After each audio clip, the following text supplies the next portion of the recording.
How to Marry an Accomplished Lady, a Darcy and Elizabeth variation. Sweet Possibilities, Book 5. Written by Leanie Brown, narrated by Christopher, an authorised voice replica. A note before we begin. If you would like to read the prequel novelette to this story, it is called An Accomplished Lady of the Best Sort, and is part of my Tea Time Tales collection. That story will tell you how Mr. Bingley, with the help of his brother-in-law, helped Mr. Darcy follow his heart instead of denying it. If you've already read that story, then you'll recognise how this story begins, since it starts with part of the last chapter of that story being told from Mr. Darcy's point of view instead of Mr. Bingley's. Chapter 1. As he folded and sealed his letter, Fitzwilliam Darcy imagined his cousin's look of utter disbelief upon receiving a personal invitation to a ball from him, and not just the host of the ball, and chuckled. Darcy was not known for his love of dancing or large social gatherings, so to be asked to bring Georgiana and come to a ball by him would be something Richard would never, ever expect. Of course, the mention of a lady, a future Mrs. Darcy, whom he wished for the Colonel to meet would add another layer of incredulity to torment his cousin. Indeed, the combination might actually render the fellow speechless, which was not an easy feat to accomplish. Colonel Richard Fitzwilliam was rarely without something to say. Darcy nearly wished he could be in the room to view his missive's reception.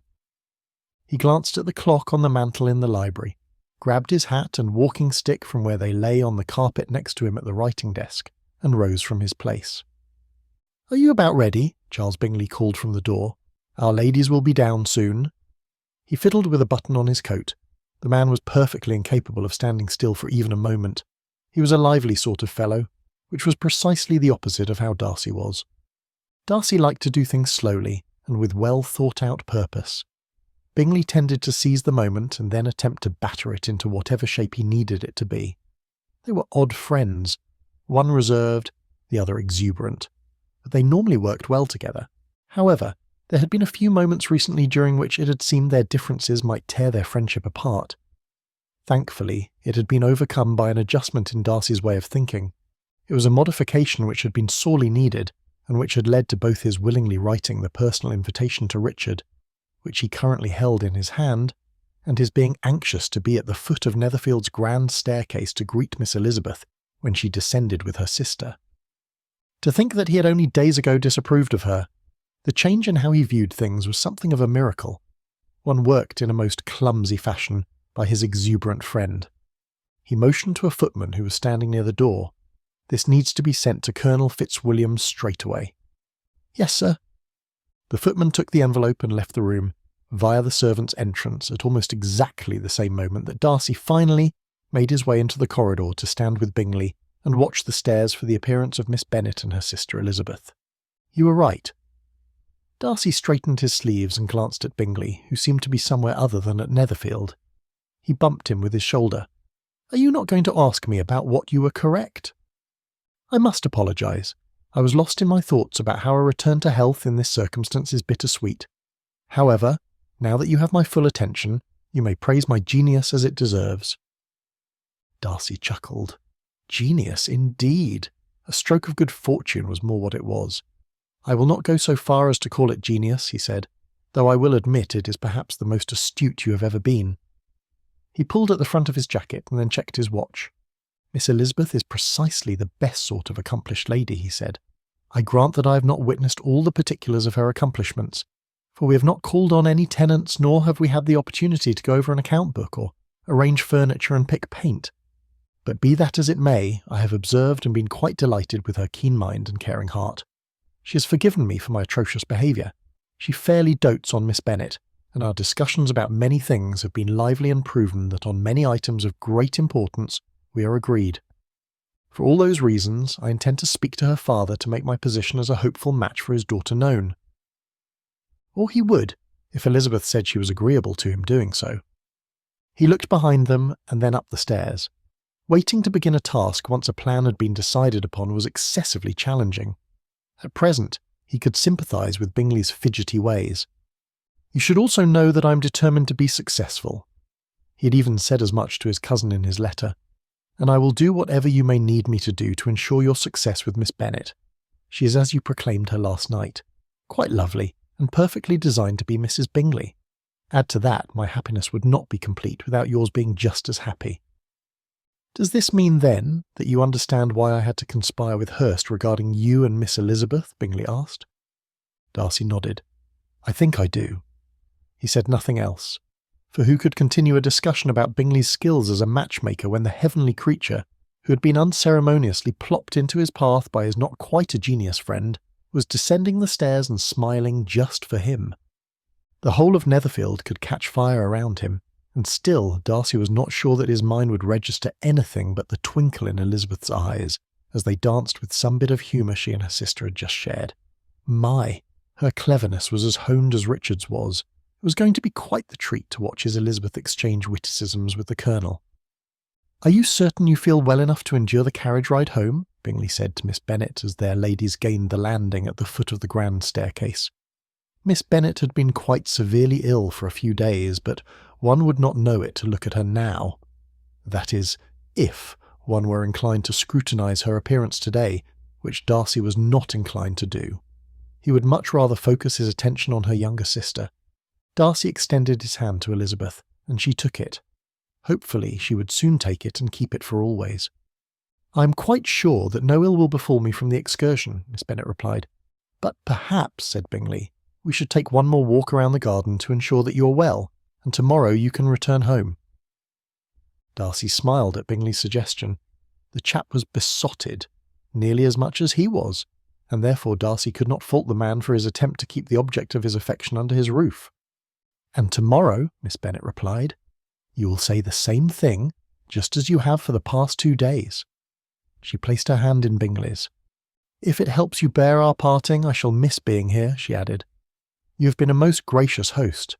I dare say that I have never rested quite so well while sick as I did here." "That," Miss Elizabeth inserted, "is because Mamma was not here to worry over you at every cough." "And I dare say that you had something to do with it," Darcy whispered to Elizabeth, as Jane laughed at her sister's comment. He knew that she had been quite worried about her sister, likely at every cough. But she did not flutter and fuss. It was not her nature. Elizabeth arched her left eyebrow as her lips tipped into a mischievous smirk. "Perhaps, but I think it was Mamma's absence and Mr. Bingley's presence that was the true balm. It would be quite the thing if we could always be in company such as we are now," Bingley said. Miss Bennet's cheeks grew rosy. "I would like that very much." "Good for her," Elizabeth whispered just loudly enough that Darcy could hear it. Only yesterday they had discussed how Miss Bennet tended to be reserved to a fault when it came to stating what she wanted. Darcy squeezed Elizabeth's hand and simply smiled and nodded his agreement when she turned her eyes towards him. He simply could not wait to have his sister meet her, which was why he had requested that the Colonel bring Georgiana with him. A quarter of an hour later, after enduring a discussion about the fellow who was taking Darcy's place in the affections of Miss Bingley, and bearing the barbs that were cast at him and Elizabeth for their part in Miss Bingley's affections, requiring a new gentleman upon which to fall, Darcy was finally ensconced in Bingley's carriage, sitting most properly, if also annoyingly, next to his friend while their ladies sat across from them. "I shall be glad when Caroline is married," Bingley muttered with a shake of his head. "I think we all feel that way about our sisters at times." Miss Bennet was, as ever, the voice of calm reason. "Not Darcy," Bingley said with a chuckle. "His sister is not yet old enough for Mr. Darcy to worry about her in that way." Elizabeth gave Bingley a censorious look that was of no effect at all, since she was struggling to keep from smiling as she did so. "That is true," Darcy said, "but even when she is old enough, I am certain I will be sad to be parted from her, or at least a trifle more sorrowful than my friend will be when his youngest sister is wed." Miss Elizabeth laughed and her sister smiled. They were as opposite to each other as he and Bingley were, and yet, or maybe because of it, they were well matched as friends. He would have to write to his steward and ask if there were any estates available to let or purchase near Pemberley. Elizabeth needed her sister near her, and Bingley seemed no more attached to Netherfield than he did to anywhere else he had ever been.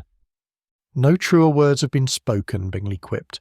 "Miss Darcy is a sweet young lady, bit on the reserved side like her brother, but not nearly so cantankerous." Darcy shook his head. "It is little wonder that I become cross when my dearest friends are you and my cousin." "Did you write to him?" Elizabeth asked eagerly. He had shared many stories about himself and Richard as children with her over the past few days. "I did," he assured her, "and the missive is on its way to him as we speak. I asked that he bring my sister with him." "Oh dear." Miss Elizabeth pulled the corner of her lower lip between her teeth as a look of concern furrowed her brow. "Should I not have?" Darcy asked. Had she not assured him yesterday that she was eager to meet his sister? Had something changed on that front? "Do you not remember how my younger sisters offered to buoy her spirits?" she asked in reply. He nodded. He remembered that conversation quite well, for that was the day on which a surprising source, Mrs. Bennet, had made him reconsider his definition of what an accomplished lady truly should be. "I'm certain no ill will befall Georgiana from the experience." Elizabeth shook her head. "I do hate to be the less agreeable one of the two of us, but I'm not entirely certain that you are correct in that." Darcy knew that Elizabeth's younger sisters tended to be silly, but Georgiana would not be without support to remind her of how she should behave. "But you must remember," he argued, "that I will be here, you will be here, my cousin will be here, and Mr. Bingley and Miss Bennet will be here. Therefore, I feel I can say with great confidence that all will be well." "I agree with Mr. Darcy," Miss Bennet inserted. "How can you say so when you know how trying our sisters can be?" Elizabeth protested. "Have you considered that perhaps Miss Darcy will present an example for them to follow?" Miss Bennet's tone as she presented her argument was all that was cheerful. Elizabeth's response was to roll her eyes and shake her head. To Darcy, watching this dispute between sisters was much more pleasant than any of the disagreements Bingley's sisters had ever had in his presence. Then again, even those had been crafted and staged in such a way as to attempt to draw him along as a possible match for Caroline. Here, however, there was no pretense. This was just two sisters debating with no thought for anything other than the resolution of the disagreement. "Darcy can always lock his sister in her room, if need be," Bingley suggested with a laugh. "But truly she has weathered a friendship with my sisters. Therefore, I think that Georgiana will survive 2 more trying sisters with aplomb." "I would love nothing better than to be proven wrong in my assessment," Elizabeth said. "However, if I am, instead, proven right, do not be disgruntled when I remind you of this conversation." Darcy chuckled. "Does she always point out when she is proven right, Miss Bennet?" "I wish I could say she does not. However, that would be a lie." A playful smile graced Miss Bennet's face. It was a comfort to know that she was capable of teasing and being teased. It would stand her in good stead when it came to dealing with Bingley. "It would be very poor of me not to see to your proper education by refusing to point out your error, dear sister," Elizabeth defended playfully with a laugh. "Fear not, sister mine, my education in such things is not lacking. However, yours may be." If he had not seen it with his own eyes, Darcy would not have thought it possible for Miss Bennet to look so sly as she turned her full attention to her sister. There certainly was more to her than he had first assumed. "Yes, so you have said." A faint blush stained Elizabeth's cheeks.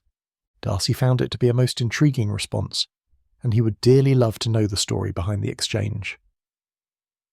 "Darcy plans to speak to your father, Miss Elizabeth, and I would like to put my petition forward at the same time, if that is acceptable to you, Miss Bennet." "Ow!" Bingley rubbed his arm, the one Darcy had just soundly thwacked with his elbow. "Was I not supposed to mention that?" "No, you were not." Darcy shook his head in exasperation. This was not how he had planned to present himself to Elizabeth. "Then," Miss Bennet said, "we shall pretend that we did not hear a thing." She smiled sweetly while a twinkle of amusement danced in her eyes.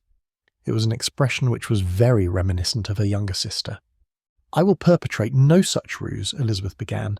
"I had hoped to ask you, before we entered Longbourn, if it would be acceptable to you for me to do so," Darcy inserted over top of whatever Elizabeth was attempting to say. "I know when we canvassed this topic yesterday, it had been as a future possibility, but I find I do not wish to wait." He blew out a breath. The rhythm of his heart matched the beat of his horse's hooves on the ground when racing through a field. "If you will allow me to speak—" She fluttered her lashes and waited for him to give a nod of his head. She was smiling. That was a good thing, was it not?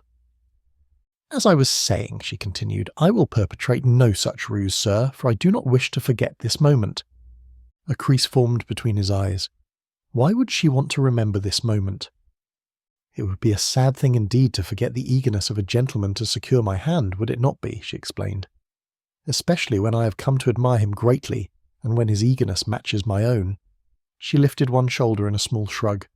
Is it not a dizzyingly curious feeling how rapidly one's opinion can be swayed and firmly set in a completely opposite direction? He felt the same way. How quickly had he moved from disapproving of not only her, but also her whole family, to wishing to tie himself to both her, and by extension, her relations. Dizzying was the perfect word for the rapidity of the change, and yet it was not an unpleasant sort of dizzying feeling. In reality, it was rather thrilling. Then you do not mind if I speak with your father? Not at all? It is not too soon? Do not talk yourself out of it, Bingley grumbled. I'm not talking myself out of anything. I'm only making certain that Miss Elizabeth does not feel pressured to answer positively, because I was forced to present my plans in a public fashion. He gave his friend a withering glare. Not that such an expression ever did much good where Bingley was concerned. Still, his annoyance needed to be made known.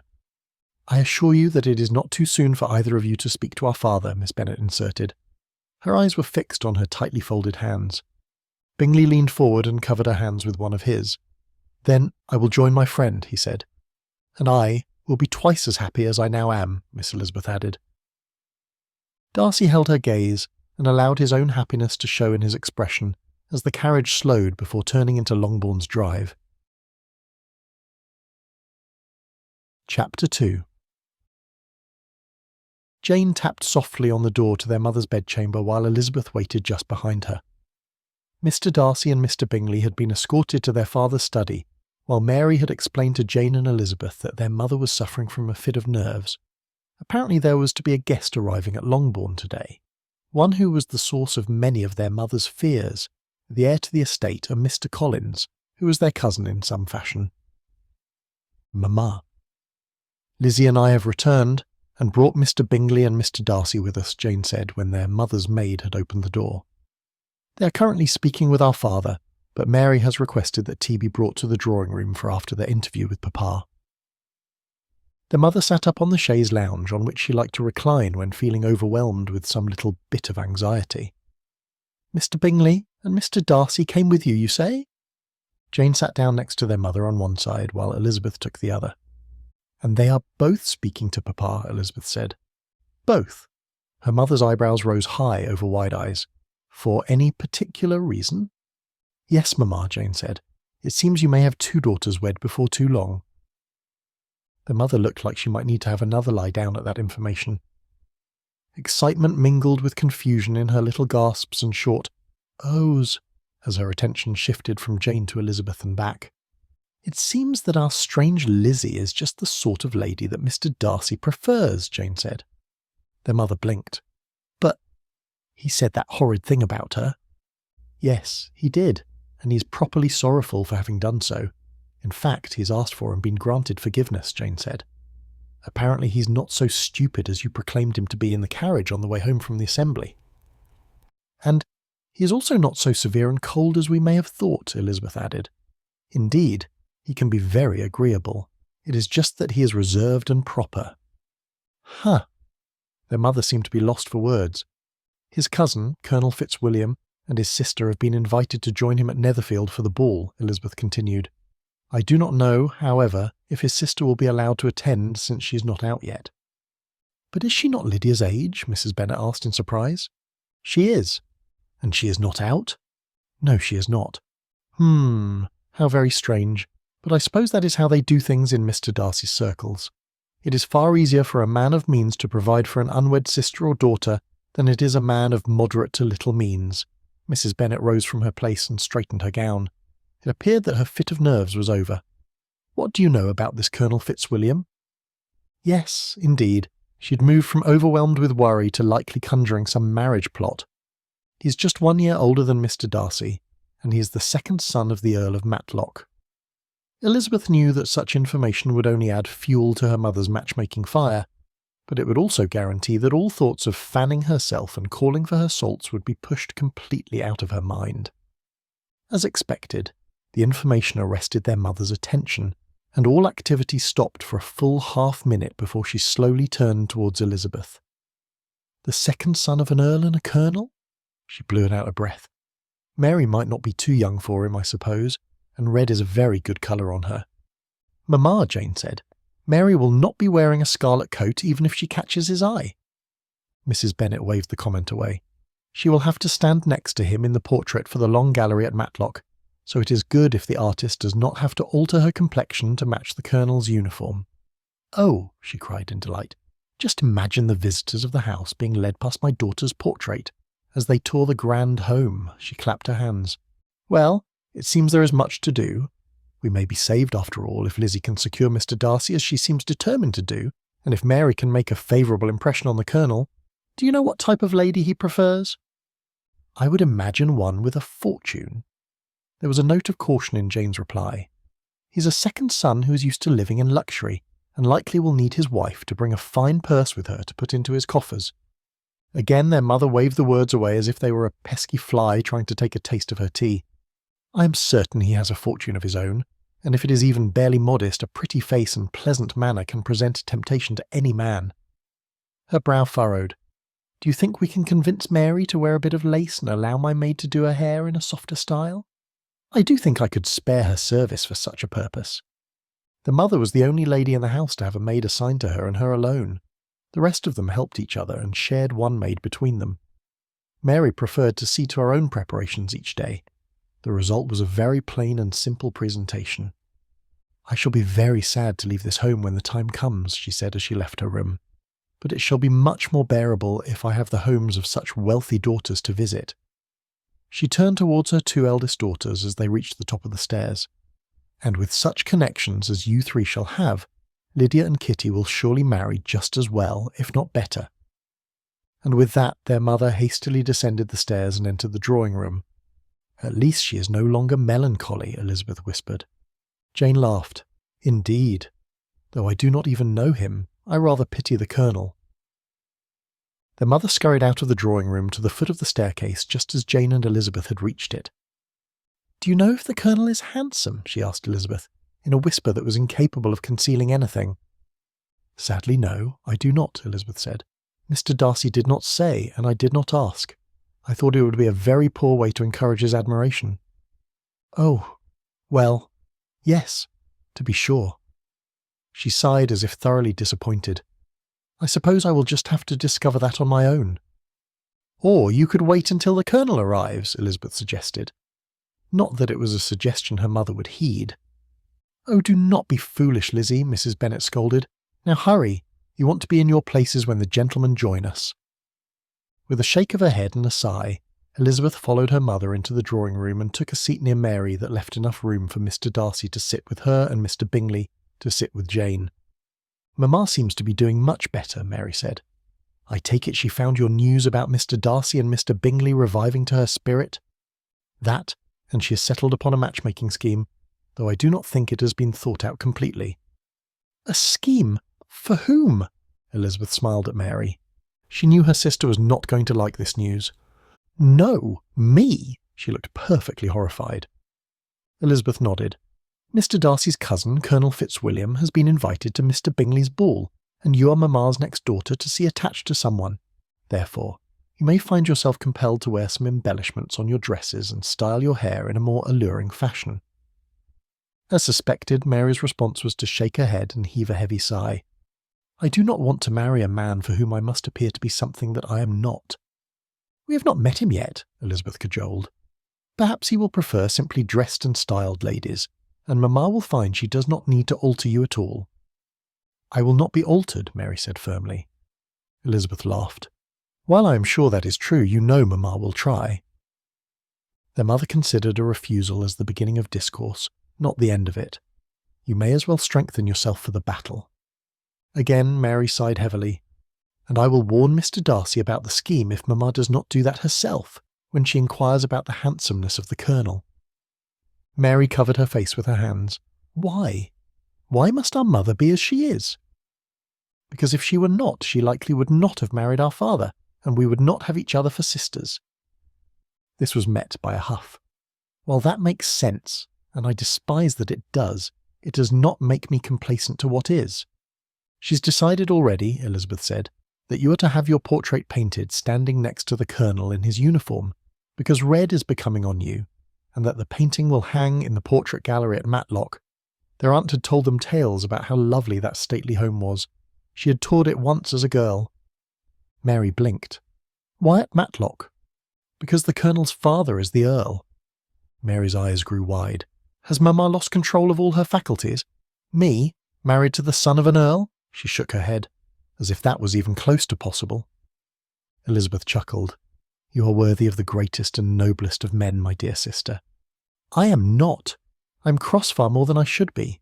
I take pride in my accomplishments. I try to stand forward ahead of all my sisters because my pride is so fragile.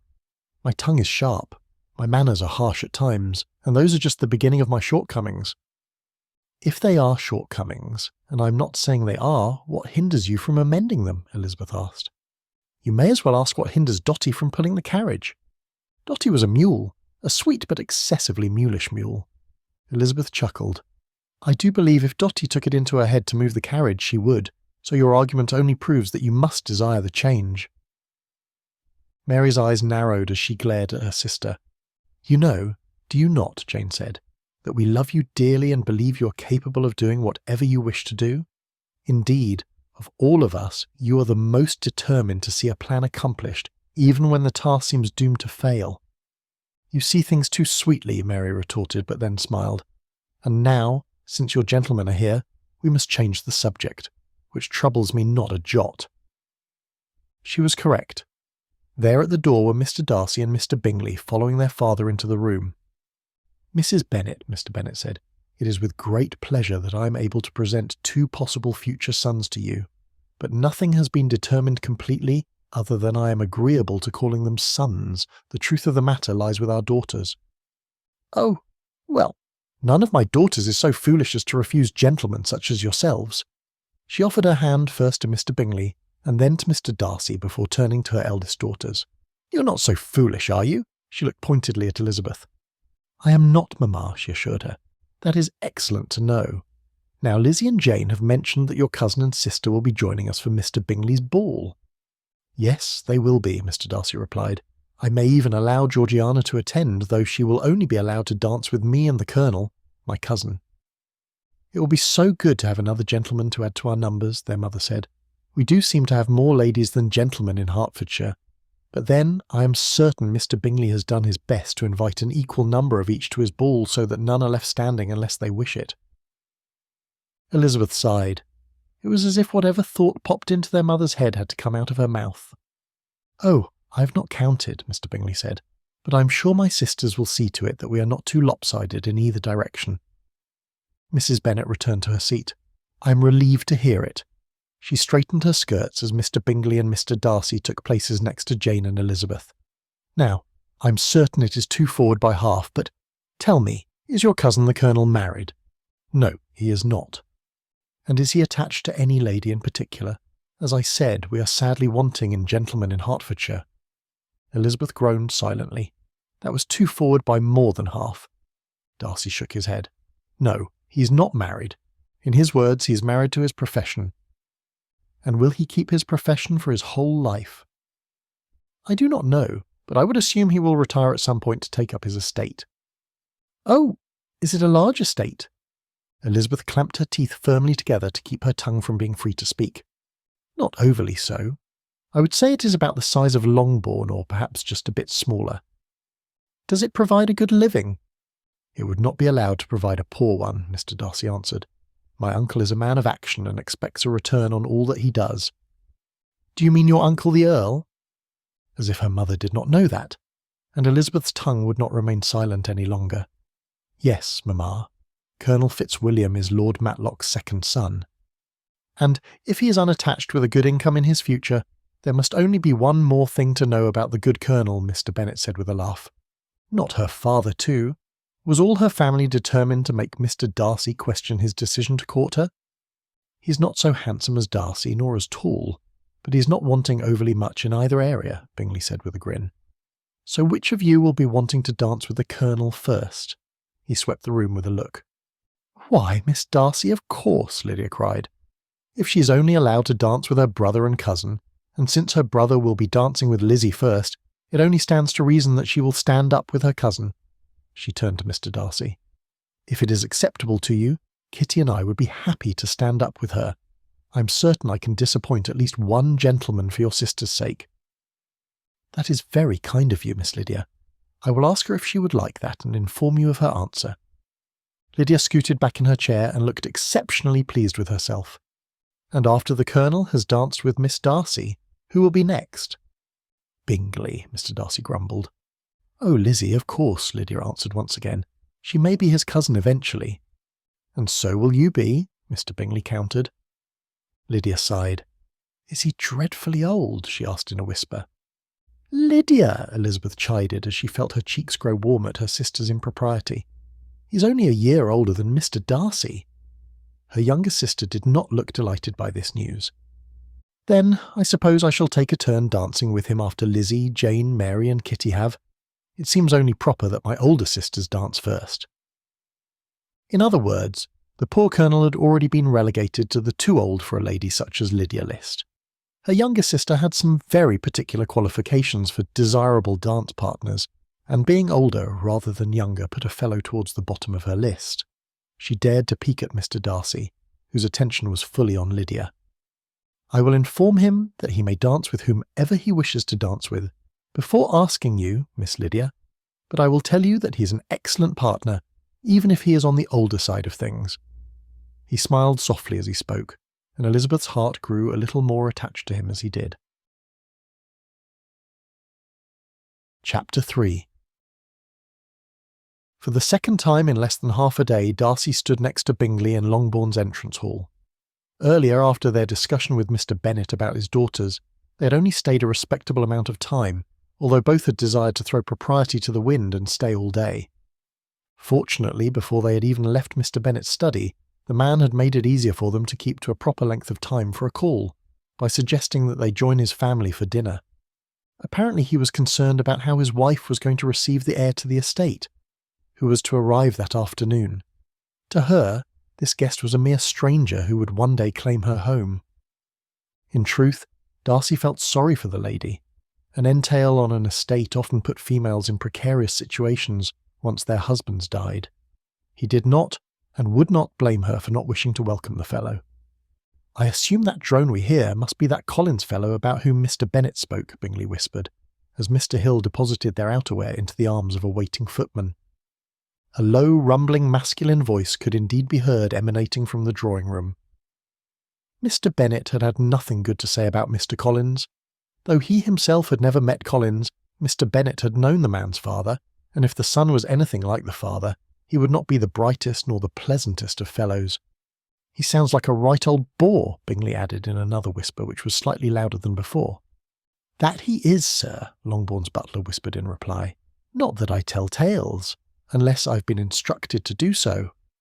"And have you been instructed to tell us that a guest of the house is a bore?" The thought was shocking to Darcy. But then, Mr. and Mrs. Bennet were not typical of the landed gentry, at least none of his acquaintance.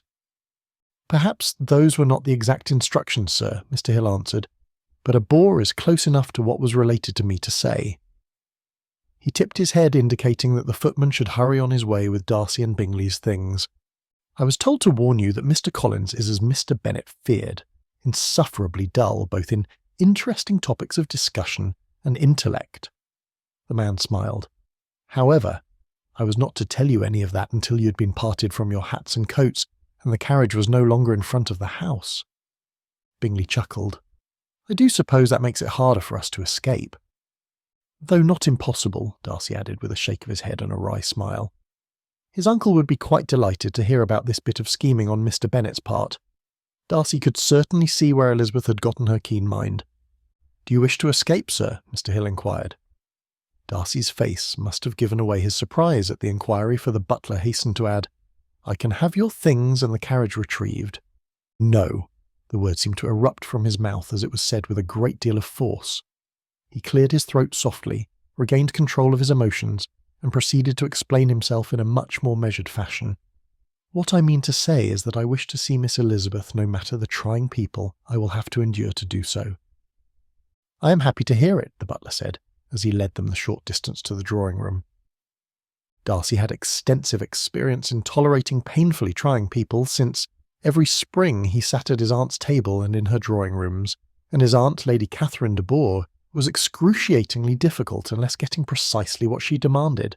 And because each spring, at least once during his stay, he stressed to her that he was not going to marry her daughter, he had become accustomed to bearing a great deal of displeasure. His refusal and subsequent failure to meet his duty to the family as she saw it was more than she could countenance each and every time, and yet she would not desist from her demands. Perhaps that was why he had been able to put up with Bingley's sisters for so long. Surely between his training at Rosings and his time spent with Caroline and Louisa, he would be able to reach the end of the evening without losing his temper and saying something he should not. Mr. Hill paused at the drawing-room door and looked at Darcy. "I quite dislike it when Miss Lizzie is disappointed." The skin near the man's eyes crinkled as he smiled softly, disclosing to all that Elizabeth was a favourite of his. Darcy gave him a nod of acknowledgement. He would not hold the admission against Mr. Hill, for he himself also found that Elizabeth was his favourite Bennet, and he wanted both her and her family to continue to find him to their liking. Indeed, he wished for their opinion of him to grow. With that goal in mind, Darcy leaned towards Bingley and whispered, "Please, do not provoke me tonight," as Mr. Hill stepped into the room to announce them. "If I do, it will not be purposefully done," Bingley assured him. And that, Darcy knew, was the best for which he could hope from his friend. It was not an excuse to dismiss a lack of effort. Bingley could be a trial at times, but he was a man of his word.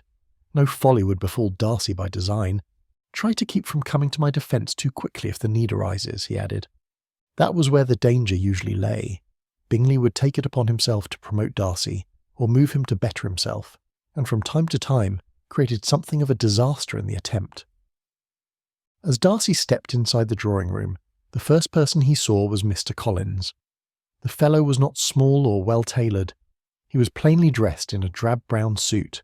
His face, as well as his person, was full and soft, and his hair, though Darcy knew him to be a young man, was already receding and growing thin. "Mr. Darcy, I'm delighted to meet you," Mr. Collins said with a bow, before a formal introduction could be made. "Do I know you?" Darcy attempted to keep the annoyance he felt at the man's forward approach from colouring his words. "Oh my, no," Mr. Collins cried, "but I've heard a great deal about you from Lady Catherine de Bourgh, my esteemed patroness." This was accompanied by a second bow. "You have heard of me from my aunt?" Mr. Bennet had mentioned that Collins was a parson, but he had not mentioned that the living he held was the one at Hunsford. The man's head bobbed up and down with great rapidity. "She's a very kind woman with much praise for you."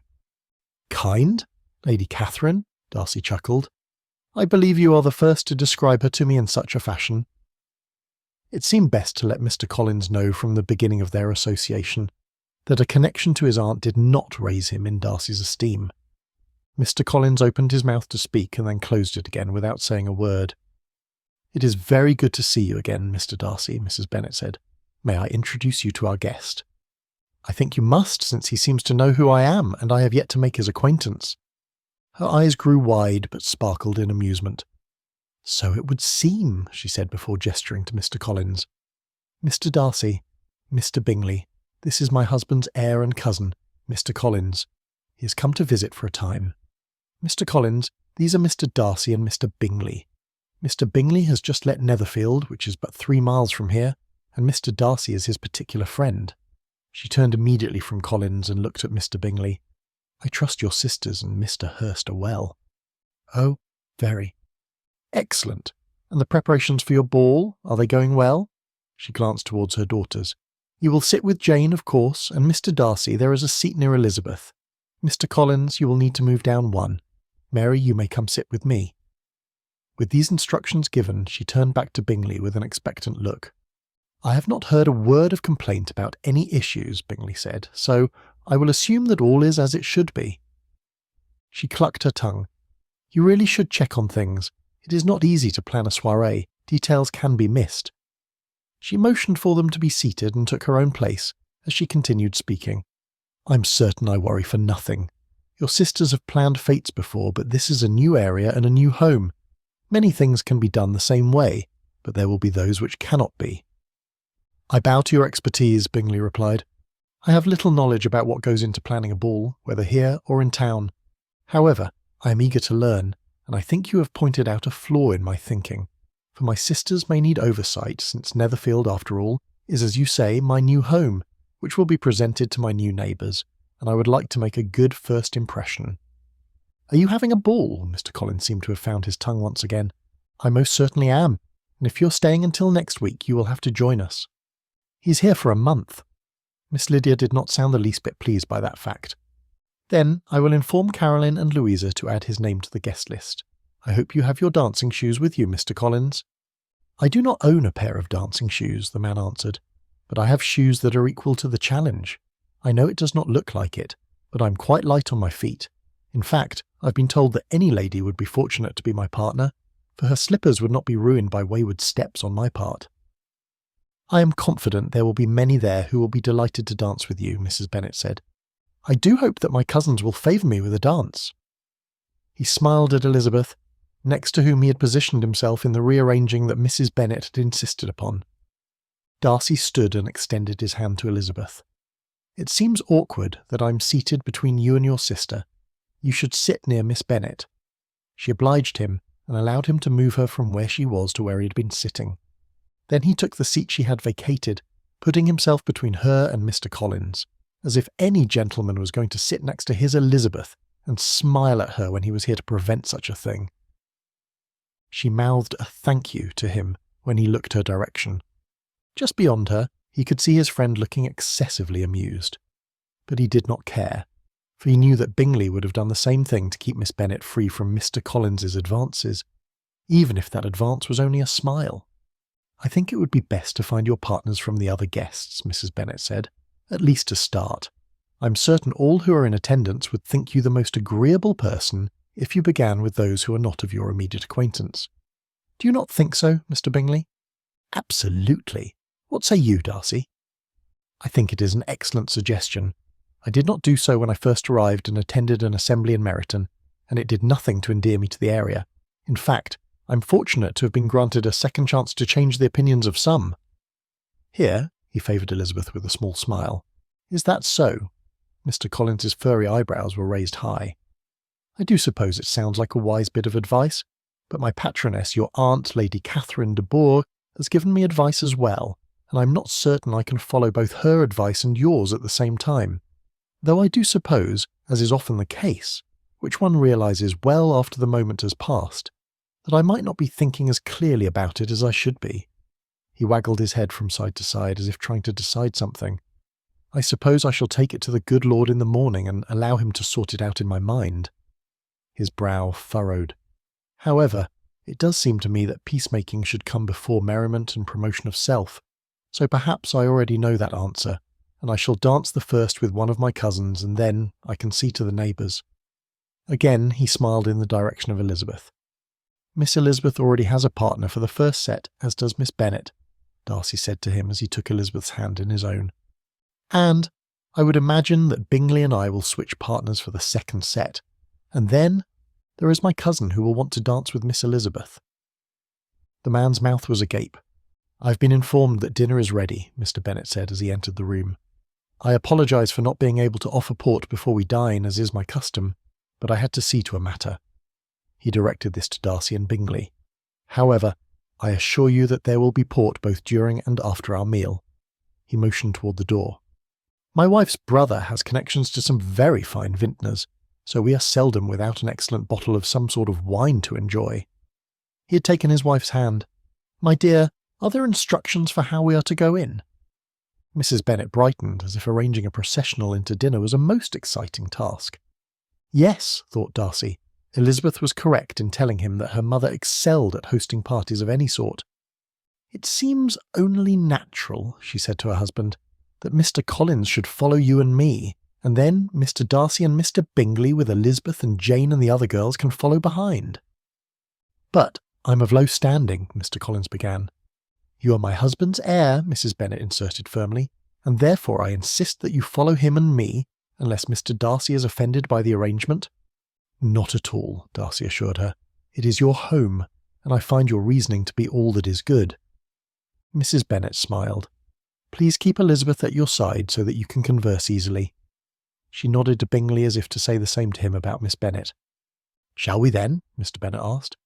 "It seems improper." Mr. Collins pressed his lips together when Mr. Bennet gave him a withering glare. "I will not have you say such things about my wife or Mr. Darcy." "But I said nothing." "You implied that their decision was unsuitable, which cast their characters into question." "I did not mean to imply a want in character," Mr. Collins protested.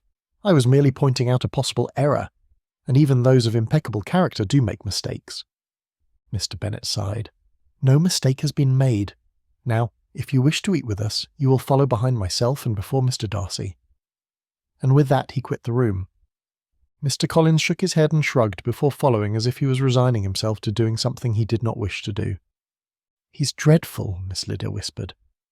Miss Kitty nodded her agreement vigorously. "And I am actually delighted to be part of Mamma's matchmaking scheme, just so that I am not thrust in his direction," Mary said as they all left the drawing-room to go to dinner. So it was true. Mrs. Bennet was planning to present Miss Mary to his cousin. He had thought that was what was afoot earlier today, and after having met Mr. Collins, Darcy was determined to make sure that Richard pretended to be amiable to the scheme, just to keep Miss Mary from being forced to entertain him. Chapter 4. About mid-morning the following day, Elizabeth looked up and down the street, desperately hoping to see Mr. Darcy riding to her rescue. If it were not for the fact that she felt very much in need of a rescue, she would have laughed at her dramatic thoughts. However, as it was, she would like nothing better than to be swept up onto Mr. Darcy's horse before racing away with him to somewhere. Anywhere. She really didn't care where it was as long as it was away from Mr. Collins. She would even be happy to be returned to Netherfield and be forced to endure the slights and barbs of Miss Bingley and Mrs. Hurst.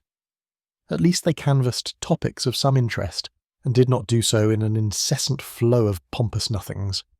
There would be moments of silence with Mr. Bingley's sisters as they shared looks and smiles over what they considered to be their own cleverness. There were no pauses with Mr. Collins, nor was there any cleverness, whether it be only perceived or genuine. "Oh!" Lydia cried. "There, just passing the haberdasher's shop. Do you see him?"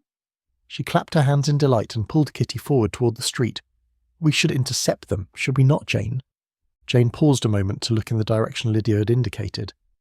"Do you mean Mr. Denny and his friend?" Yes. Of whom else would I be speaking?" "I was hoping it would be Mr. Bingley," Jane replied. "Oh, well, yes, I do suppose that would be a hope for you, but it is not for me," Lydia said. "Does not Mr. Denny look divine in his regimentals? I am certain none of the other soldiers in Meryton look half so handsome as he, though if his friend were to be wearing a scarlet coat instead of that blue one, he would perhaps be more handsome than Mr. Denny." "Oh, not to me," Kitty inserted. "I like Mr. Denny's eyes."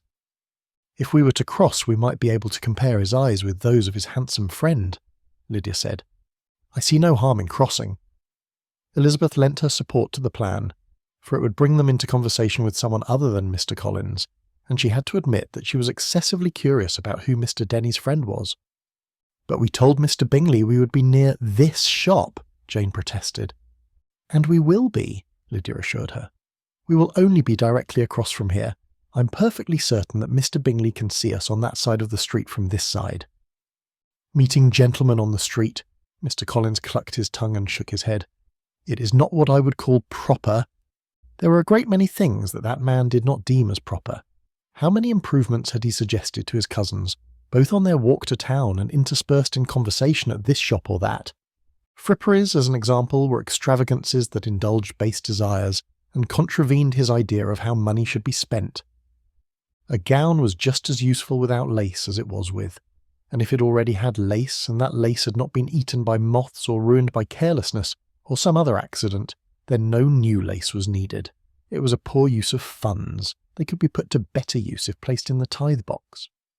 Since this was an excursion to town for the very purpose of purchasing adornments for their ball gowns, his blathering about how unnecessary they were had been enough of a provocation to cause Mary, Elizabeth's sister, who was as uninterested in adornments of any kind as a lady could possibly be, to purchase 3 ribbons and 2 lengths of lace.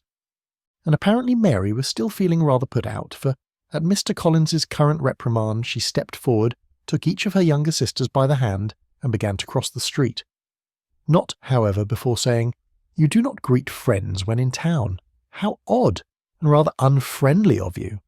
I would think a man holding your position would be more welcoming to friends and strangers."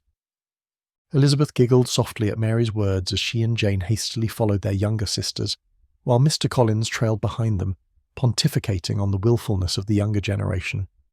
As if he were a full generation older than Lydia, Kitty, or Mary.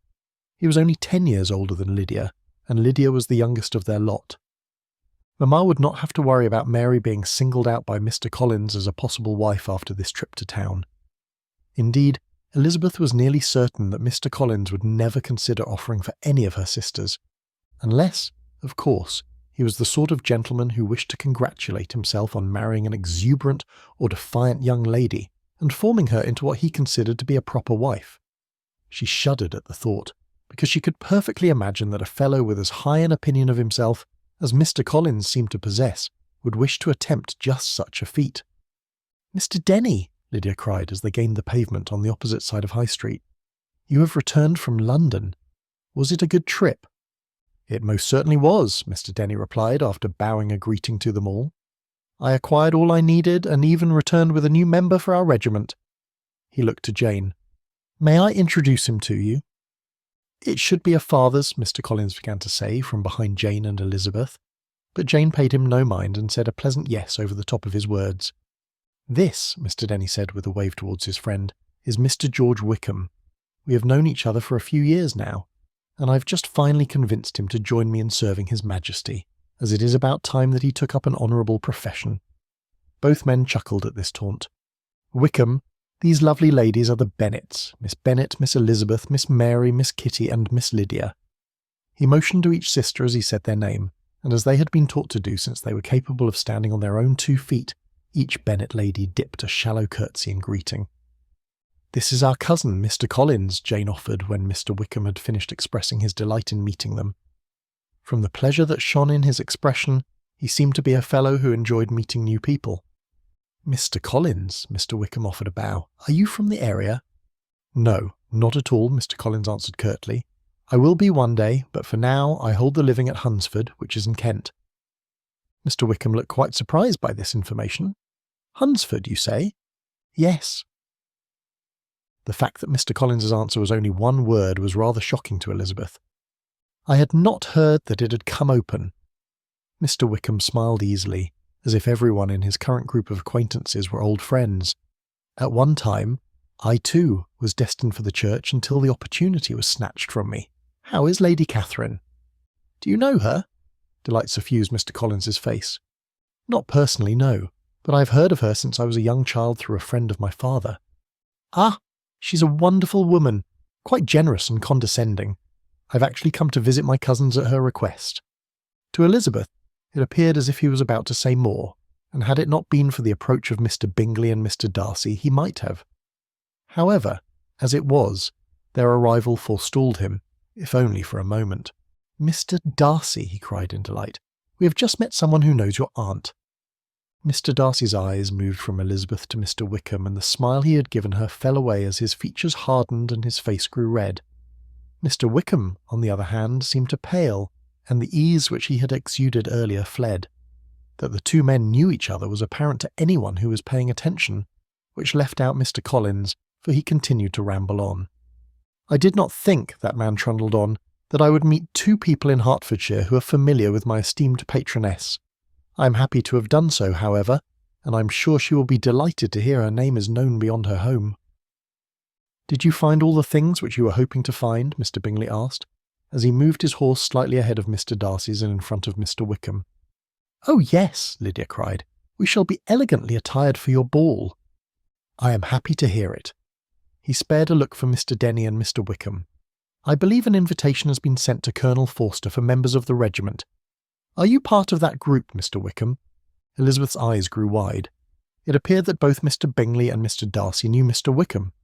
"He is indeed," Mr. Denny replied. "Well then, perhaps we shall see you at the ball." There was a touch of something not quite Mr. Bingley-like in Mr. Bingley's tone. "My cousin plans to attend." The stony look that had settled onto Darcy's face upon seeing Mr. Wickham remained firmly in place, and coloured Mr. Darcy's words with a coldness equal to the harshness of the expression. My sister will be with him. And we are all eager to meet her, Lydia effused. Kitty and I in particular, though I suppose Lizzie is nearly as eager. Mr. Wickham's gaze moved to Lydia before resting on Elizabeth. Is that so? He asked as a smile tipped one side of his lips into a sly half-smile. Oh, yes. I would not say it if it were not true. Kitty and I love making new friends, do we not, Kitty? We most certainly do, Kitty answered. Mr. Darcy dismounted his horse and extended a hand to Elizabeth. Are you ready to be escorted home? Mr. Wickham chuckled softly. I had not thought it possible for Darcy to find a lady willing to have him. Shall I extend your greetings to Colonel Fitzwilliam? Mr. Darcy asked. Perhaps once you're settled you can send me a message about where you are lodging so that he can call on you at his leisure. I would not wish to bother the Colonel, but if your sister would like to visit— Mr. Wickham's voice trailed off, and pleasant was no longer a word that Elizabeth would use for him, for there seemed to be some hidden meaning designed to harm or anger Mr. Darcy in the unfinished comment. Oh, she will not be calling on anyone, Lydia inserted, except maybe us. She is not out, you know. It is not what I would expect, but it is how it is. However, since Kitty and I are not gentlemen, I do think that we will be allowed to call on her and have her call on us. I would be happy to have my sister call on you, with either or both, myself and the Colonel as chaperones, Mr. Darcy said. Lydia waved his words away with a laugh. It is we who shall have to be yours and Lizzie's chaperone, I should think. Bingley laughed along with Lydia. Miss Bennet and I may also need your services. He had joined Darcy in dismounting and was now holding his horse's reins, and had Jane's hand on his arm. If everyone has acquired everything that is needed, may I suggest we head towards Longbourn? I, for one, would love a cup of tea. I'm afraid we cannot go to Longbourn directly, Jane replied. We must first stop at my aunt's house, as she's expecting us to join her for tea before we walk home. And Kitty and I already told her before we stepped foot in a shop that you and Mr. Darcy would be joining us. Lydia looked expectantly at Mr. Bingley as if waiting to be praised for a job well done, and she was not to be disappointed. As long as tea is involved, that is excellent news, Mr. Bingley said. Do you suppose we can have tea at your aunt's house, and again at Longbourn? Kitty giggled as Mr. Darcy whispered, He does love tea and biscuits, to Elizabeth.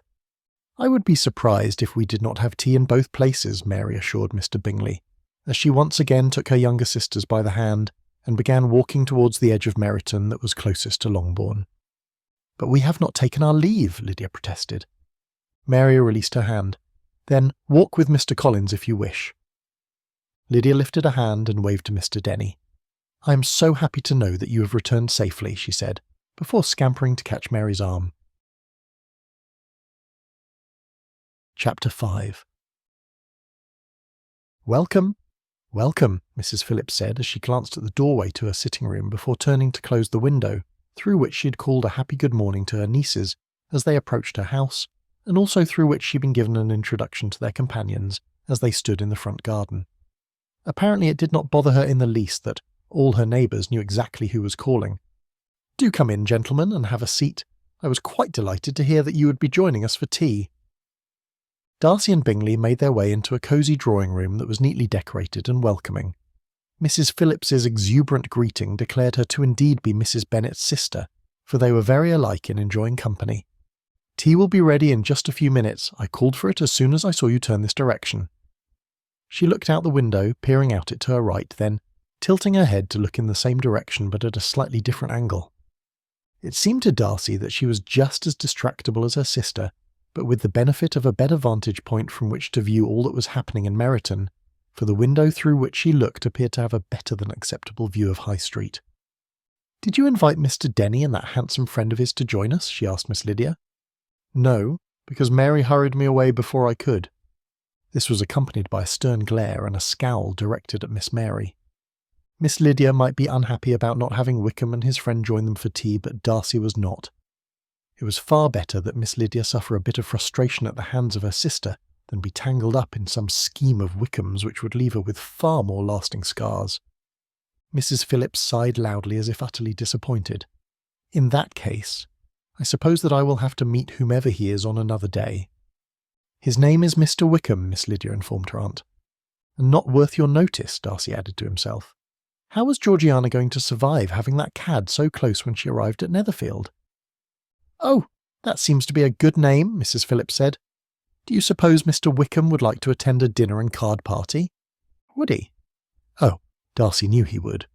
Wickham was adept at being the centre of attention at any party he attended, and he absolutely delighted in any opportunity he was given to tempt fate by placing wagers, whether he could afford to place them or not, and usually he could not. How many times had Darcy seen to the reconciliation of his debts to keep him from becoming a blooded mess when they were at school, and Wickham had left one debt too many unpaid to particular people? The number was at least as many times as Darcy had fingers on one hand. All the people of Meryton, but most especially the Bennets and all those dear to them, did not deserve to be treated to the mischief of George Wickham. But how did he relay this information without giving Wickham a reason to share secrets about his sister? Surely Richard would see Wickham pay for the indiscretion of speaking freely about what happened in Ramsgate, but that would not expunge the stories from the minds of the people who had heard them, nor would it paint Darcy in a good light. Wickham had always been good at twisting things so that he appeared to be either the hero or the victim of a story. He was never at fault, not completely. It was always someone else who had taken advantage of him and created his misfortune. "Mr. Wickham adores card games," Mr. Bingley inserted into Miss Lydia and her aunt's conversation. He shared a knowing look with Darcy. Bingley knew of what he spoke, for he had known Wickham for many years. He had played a game or two with the blackguard and never been paid what was owing him. He also knew about how the man had treated Georgiana. "However," Bingley continued, "I would advise that you play without any wagers if he's to attend." Mrs. Phillips gasped and then whispered, "Is he a gambler?" "He does like to test his good fortune," Bingley answered. "However, his supply of good fortune is somewhat lacking and his promptness in paying his debts is even more wanting." Bingley looked to his right and his left and then lowered his voice. "Not that I would tell just anyone that, but since you are Miss Bennet's aunt, I thought it was appropriate." Darcy relaxed into his chair. The warning bell had been sounded, and he had not been the one required to do it. He would have to thank Bingley for that later. Mrs. Phillips was silent for a moment as she stood near the door to the sitting room. "I will have cook make some small biscuits, and we can use those like we used to do when the girls were little. It really is great fun to play that way." She poked her head out the sitting room door. "Ah, the tea is here." A moment later a maid entered with the tea tray. "You must tell me all about yourselves." Mrs. Phillips shifted her attention from Darcy to the teacup she was filling, and then gave a quick look toward her nieces. "Jane or Elizabeth, would one of you be so kind as to help me?" "I will, Aunt." Miss Elizabeth rose and began to prepare the cups of tea. A touch of sweetness and a bit of milk for him. Nothing at all for Bingley, only milk for her eldest sister and so on. Each one, it seemed, was prepared just how the person would like it. At least, he knew for certain that both his and Bingley's were. He nodded his thanks as he took a sip of his tea. "I understand you have an estate in Derbyshire that is quite valuable." Mrs. Phillips had returned to the topic of conversation she'd selected before she had begun pouring. "You're correct. I do have a large estate in Derbyshire. Pemberley is the name." "That is a grand-sounding name." "It has been in the family for many generations," Darcy continued. "Oh, how lovely! And has it always been in the Darcy name all that time? Or have there been others who tended it before who were called something else? My husband, you see, has explained to me some of how things can shift for one reason or another." Here she glanced at Mr. Collins. Darcy rested his cup on his saucer and smiled, imagining that her thoughts were with her sister's plight and Mr. Collins's role in the unfortunate circumstances, which sadly were not very unusual. "We have been fortunate," he said, "to be blessed with at least one male heir in each generation up until now. However, there is no fear of my wife, when I marry, or my sister should I die before I marry and have children, being left without a home. My grandfather made certain that all the particulars were secured in his will before he died." It was just around the time that a bout of illness struck Derbyshire. He only had one son, but he had a wife and 3 daughters. Therefore, when my father became ill, even though, as it turned out, it was only slightly worse than trifling, my grandfather immediately called his solicitor and made certain that Pemberley would not have to be given to a distant relation, merely because there were no males to inherit. "I should not say it, I suppose," Mrs. Phillips offered him a plate of sweets from which to pick a tasty morsel. "But, in my opinion, that is how it should always be." Again her eyes flicked to Mr. Collins, who had surprisingly been rather quiet until this moment, when he made a small sound of disagreement, "I think you have the right of it," Darcy said, while looking intently at Mr. Collins. "Had it not been for my uncle having been of a similar mind, my aunt Lady Catherine and cousin Anne might have found themselves at the mercy of a relation when Sir Lewis left them. If he'd hoped that a comment like that might forestall whatever nonsense his aunt's parson might spout, he was to be disappointed. While I am certain that it has been a blessing and most fortunate," the man began, "I cannot deem it as the way things should be. There is an order to creation that has been set in place by God himself. We mortals do not always follow it, but God is forgiving, and the receiver of the property that has been dispensed of, against the preordained example, may indeed find it a blessing and not a curse, since they are not the transgressor." "Transgressor?" The word seemed to leap from Miss Mary's lips. "Transgressor indeed. I do think you have a very strange way of reading Scripture." "Mary," Elizabeth whispered in a cautionary tone. Not that her next younger sister seemed willing to heed the warning. Mary glanced quickly at Elizabeth before continuing with no little amount of sharpness to her words. "It is the transgression of a man if he does not see to the provision for his family," she said. "Even if it is not very much, he must do it. The transgression comes when he tosses his wife and daughters to the side, without a means of support. Have you forgotten how the Scriptures are riddled with commands to see to the care of the widow and orphan?" Mr. Collins lifted his chin and looked down his nose at his cousin. "Have you read them?" "I most certainly have." "All of them?" Mary scowled. "Nearly." Mr. Collins shook his head. "Be that as it may, my dear cousin, one must realise that reading does not equate to understanding."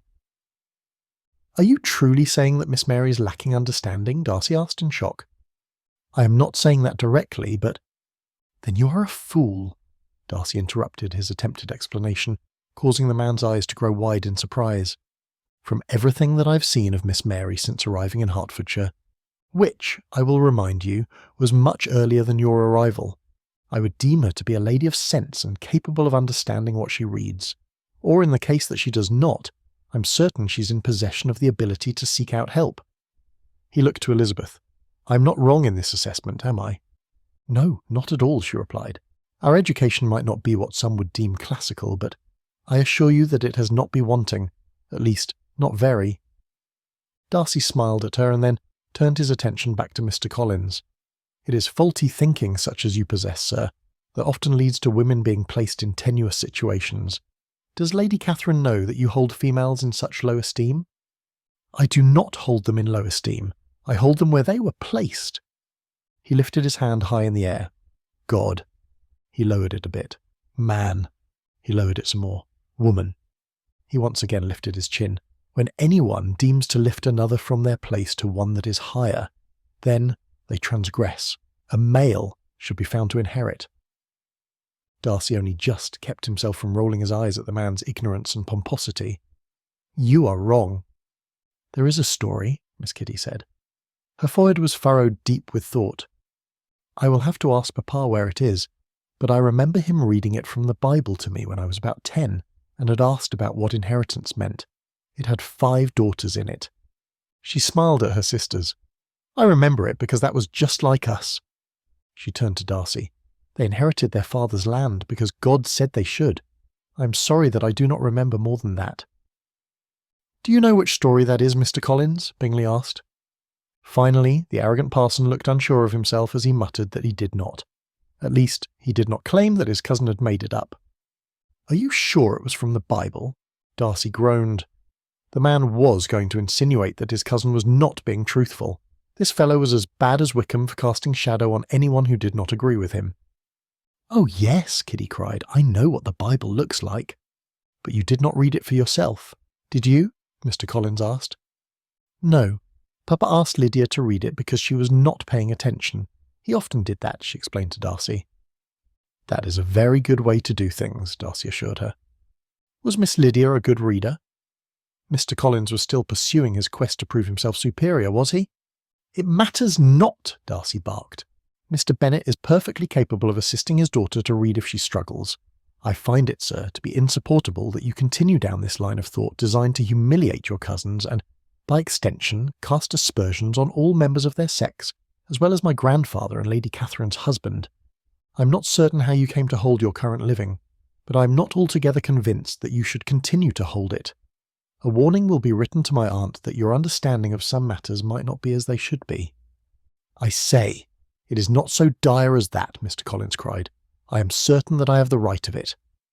"And I am certain you do not." Bingley stood and turned to Mrs. Phillips. "I must apologise for leaving so soon after arriving, but we are expected at Longbourn. It has been lovely to meet you, madam, and your hospitality is superior. I look forward to dining with you, playing cards, and eating all the biscuits that are forfeited to me." He extended a hand to Miss Bennet, who took it and rose, signalling that the rest of their party should also rise. "May Kitty and I stay longer?" Lydia asked her eldest sister, "so that we can help plan the party?" "Do not stay too long," Miss Bennet replied. "Mamma will worry if you do." "I will stay too," Mary said. "But you do not like planning parties," Lydia protested. "Today I do," Mary snapped, before sending Mr. Collins a withering glare. "I will keep them an hour and then send them on their way," Mrs. Phillips assured Miss Bennet. "Thank you for your company," she said to one and all, "and your support, sir, of the gentler sex." She dipped her head in a grateful bow to Darcy. "It has been a pleasure, madam." And with those parting words, he and Miss Elizabeth, along with her sister and Bingley and, unfortunately, Mr. Collins, departed for Longbourn. Chapter 6. "We will follow you." Mr. Darcy glared imperiously at Mr. Collins as he gave the directive once their whole party was gathered on the road in front of the Phillips house. If such a look had been levelled at her, Elizabeth was afraid she might actually cower a bit. Well, that is, she would if she had not come to know Mr. Darcy so well. At present she merely hoped the expression would quell her obnoxious cousin into obedience. Unfortunately, however, Mr. Collins seemed as recalcitrant about accepting a directive without argument as Lydia did. The man merely blinked at Mr. Darcy's authoritative mien and protested. "But you will need a chaperone, will you not?" Mr. Darcy's glare did not soften as he answered. "I have Mr. Bingley, and Miss Elizabeth has Miss Bennet." Mr. Collins shook his head. "That will not do, for I saw the way my fair cousin loses sight of anything other than Mr. Bingley this past half hour." He gave Darcy an appraising look. "And you do not seem at all like what my patroness believes you are." He smiled at Elizabeth. "Perhaps it is better for us to walk together, and for Mr. Darcy to accompany his friend and your sister. That would solve the problem." Anger prickled the hairs at the nape of Elizabeth's neck, and she felt Mr. Darcy's arm tighten under her hand, indicating that she was not alone in her displeasure. "I do not see how that is better." "Come, come, my dear cousin," he said as he hurried along behind them when they began to walk. "If you apply a little thought, I'm sure you can see how things need to be." If she applied a little thought, of all the degrading things for him to say. Mr. Darcy drew to a stop. "You will either walk ahead of us or behind. I will not travel with you. Indeed, I do not wish to be associated with you at all. I do not know what you believe me to be. And while I find your impudence, in implying that my character is wanting, to be vexing at best, and grounds for an early morning meeting at worst, that is nothing compared to your continued disregard for your cousins. Miss Elizabeth is among the most brilliant females of my acquaintance. Therefore, if she says that she does not see how your plan is better, it is because your plan is not better." His words were spoken crisply and with force. One did not need to wonder if he was excessively angry or not.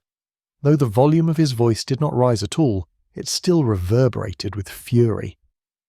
Mr. Collins pulled himself to his full height and his chin to much higher than it would naturally be. Then, looking down his nose at Mr. Darcy, he steepled his hands in front of his chest and said, "I've not said anything to Mr. Bennet yet, because I wish to see how you are planning to play out this little stratagem of yours, but you force my hand, sir. I shall not keep your secret any longer." Elizabeth's brow furrowed as Mr. Darcy fairly shouted the word stratagem in question. Ostensibly, he did not know about what her cousin was speaking either. "There is nothing else to call it," Mr. Collins said. "A man who is engaged to one lady and is paying court to another is performing some trick, and a dastardly one at that." "Of all the stupid things I have heard," Mr. Bingley cried as he stepped between Mr. Collins and Mr. Darcy, "and I assure you with sisters such as mine, I have heard a great number of stupid things. However, what you have just said far exceeds them in senselessness." He advanced a step on Mr. Collins, causing him to take a step backward. "Darcy is a man of honour. He would never play with any lady's heart. Then he has bamboozled you as well. I assure you that I have it on good authority that he is to be married next spring. I have already been enlisted to perform the ceremony. And precisely who is he supposed to marry? Bingley once again took a step forward, causing Mr. Collins to step backwards and deftly creating space between his friend and the fool. Why, his cousin, of course. And were you shown any marriage articles? Mr. Bingley asked. Was there a betrothal arrangement produced in your presence to verify these claims? No. That is because a document of that nature does not exist, Mr. Darcy said with a shake of his head. I will not speak to you further on this matter. Whatever my aunt has told you is not true. I am not betrothed to her daughter. He expelled a great huff of a breath. And both Miss Elizabeth and her father have been informed of my aunt's desires and have been assured that they are not, and never have been, my desires. I assure you, sir, that I am perpetrating no ruse. Mr. Collins's jaw twitched as he eyed Darcy. For a long moment they all stood in silence before Mr. Collins gave a nod of his head, as if resigning his position on the matter. However, Elizabeth very much doubted that he had done more than make a show of quitting the field. Mr. Bingley took another step forward, moving Mr. Collins back yet again. We do not need a chaperone. Most especially, we do not need one who is so easily blinded to the truth that is in front of him. You may continue to walk towards Longbourn 5 minutes after we have resumed our walk. You have a watch, do you not? Mr. Collins nodded. May I see it? Mr. Bingley took out his own watch and compared it to the one Mr. Collins held. Your watch is a minute behind mine. You will not resume your journey until the hour hand has passed the 4-by-1 click. This is very high-handed, Mr. Collins grumbled. I will not argue that, Mr. Bingley said with a chuckle, but you have proven it to be necessary, and I do this for your own good. Had you only said things that were demeaning about Darcy, this would not be required. However, you have spoken derogatorily about someone he loves, and I know from experience that doing something so foolish has deepened whatever small divide there may have been between you after your exchange in Mrs. Phillips's sitting room. Therefore, I must warn you, both on my friend's behalf and my own, that you should take care to treat your cousins, all of them, better than you have been, or measures will need to be taken. I am not opposed to standing as Darcy's second. He turned to Jane and held out his hand. Shall we, my dear? Once Jane had taken his hand, he looked once more at Mr. Collins. 5 minutes, not a moment sooner. While Elizabeth was impressed by the tight bond between Mr. Bingley and Mr. Darcy, and the thought of both of them defending her honour and that of her sisters, she was not so overwhelmed by those pleasant thoughts as to not be worried about how Mr. Darcy's displeasure might play out. She squeezed his arm, which still lay as solid as a rock beneath her fingers. It was enough of a movement to cause his eyes to shift to hers. She smiled at him, and he returned the expression, though it did not seem to be more than a reflexive response. Oh dear, this was not good. Was he reconsidering his attachment to her family? She would not blame him if he was. We shall never have to see him again after this visit, Elizabeth said softly, as they walked alongside Jane and Mr. Bingley. Never, Jane repeated. Not after we tell our father how he spoke about Mary and Elizabeth. Mamma might forgive a slight of one of her daughter's beauty. Elizabeth saw Mr. Darcy's lips twitch in amusement. However, Jane continued, Papa's displeasure, once riled, is much more of a burning bush. Mr. Darcy's brow furrowed at the comment. Always burning, yet never consumed, Elizabeth explained. It is fortunate that his temper is not easily provoked. I believe it is only Mr. Collins's father who has ever pushed him to such a level that resulted in breaking off with him completely. Until today, Jane said. You know as well as I do, that had Papa heard any of what was said to Mary at our aunt's home, or to you just now, Mr. Collins would be removed from Longbourn immediately, and sent on his way.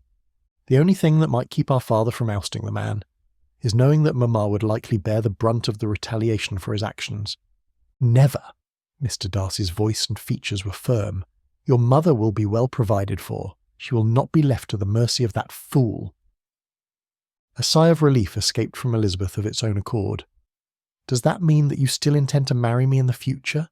He looked startled. Why would you think otherwise?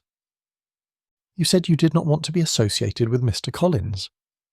I also do not wish to be associated with Lady Catherine most days, but still I visit her once a year and see to the things of which she has very little understanding. He chuckled and shook his head. Wishing not to be associated with someone is not the same as not being associated with them. It just simply is not always possible. That being said, however, if my aunt were to speak poorly of you as your cousin did just now, she would likely never receive a visit from me again. Indeed, I think it is beyond time to see to the hiring of someone to do the things I have done for her." "You would break off your relationship with your aunt on my account?" That was unexpected. He nodded. "If she spoke poorly about you, yes." He straightened his arm, causing her hand to drop to his hand. Then, with a glance over his shoulder at Mr. Collins, he lifted her fingers to his lips and kissed her gloved knuckles. "I love you. I meant it when I said it before, and it will always be true." "I say," came a call from the parson, who was some distance behind them. Mr. Darcy simply chuckled and kissed her knuckles again. "I would not have taken you for a man who taunts another, sir." Elizabeth was happy for this new bit of revelation into Mr. Darcy's character. She knew that he could withstand teasing from those about whom he cared, but she had not thought that he was the sort of fellow to provoke anger from someone he did not count as a friend. "He rarely is," Mr. Bingley assured her. "I'm sure it is not a credit to my account at all," Mr. Darcy began, "but that man drives me to want to do a great many things that are not noble. Taunting seemed to be the best option." "You did mention calling him out. The Colonel would be impressed." Mr. Bingley looked at Elizabeth. "It is usually Colonel Fitzwilliam who threatens morning meetings on Darcy's behalf." "Is his temper so quick? Should we be worried for Mary?" Mr. Darcy laughed. "No, Richard barks more than he bites." He continued chuckling. "However, he has a high standard for honour and tends to point out when that standard has not been met by offering to clear up the situation at dawn." He blew out a breath. "To my knowledge, there has only ever been one time when he was abjectly serious about keeping the appointment, and Darcy and I would have stood as his seconds." Mr. Bingley's comment was met with a nod from Mr. Darcy.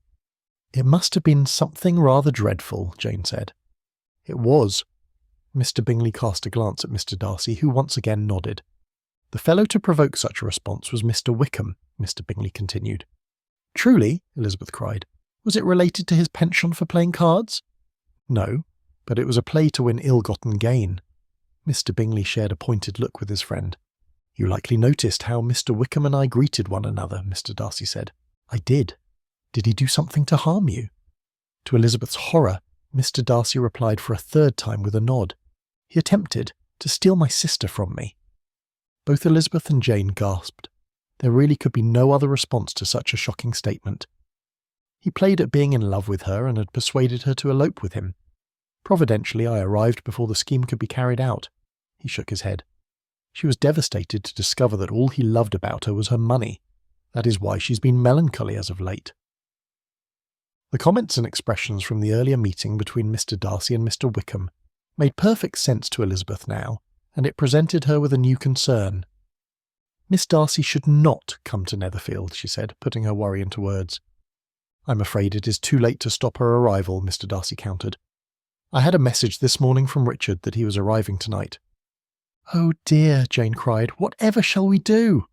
"There is nothing to do. Wickham will not try anything with my cousin in attendance. Therefore Georgiana will be safe. I know that I cannot hide her away from the world forever, no matter how much I wish to do just that. I will not have her kept captive by him. Instead, I will surround her with new friends and a future sister." He blew out a breath. "She will be safe." This final comment was spoken softly, and Elizabeth was not sure if he was saying that to reassure her and Jane, or if he was saying it to himself. Most likely, both, and she would do her part to make it so. Chapter 7.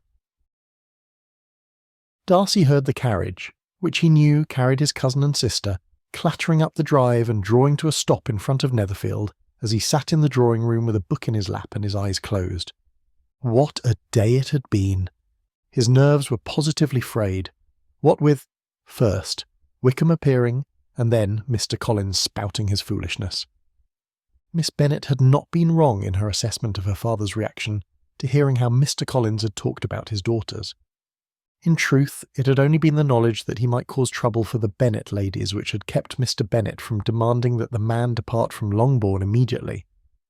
As it was, Mr. Collins had been told in very clear language that he was not a welcome guest, but a guest nonetheless, which gave him time, Mr. Bennet had said, to repair the damage he had done. It had also been made abundantly clear that Collins was not to even consider making an offer for any of Mr. Bennet's daughters. Darcy chuckled softly to himself as he wondered how glad Miss Mary would be to hear that. She had not yet returned home before the decree had been made, but he imagined that her relief would be great once she did return, and the news was relayed to her. Just down the corridor the front door opened, interrupting his thoughts.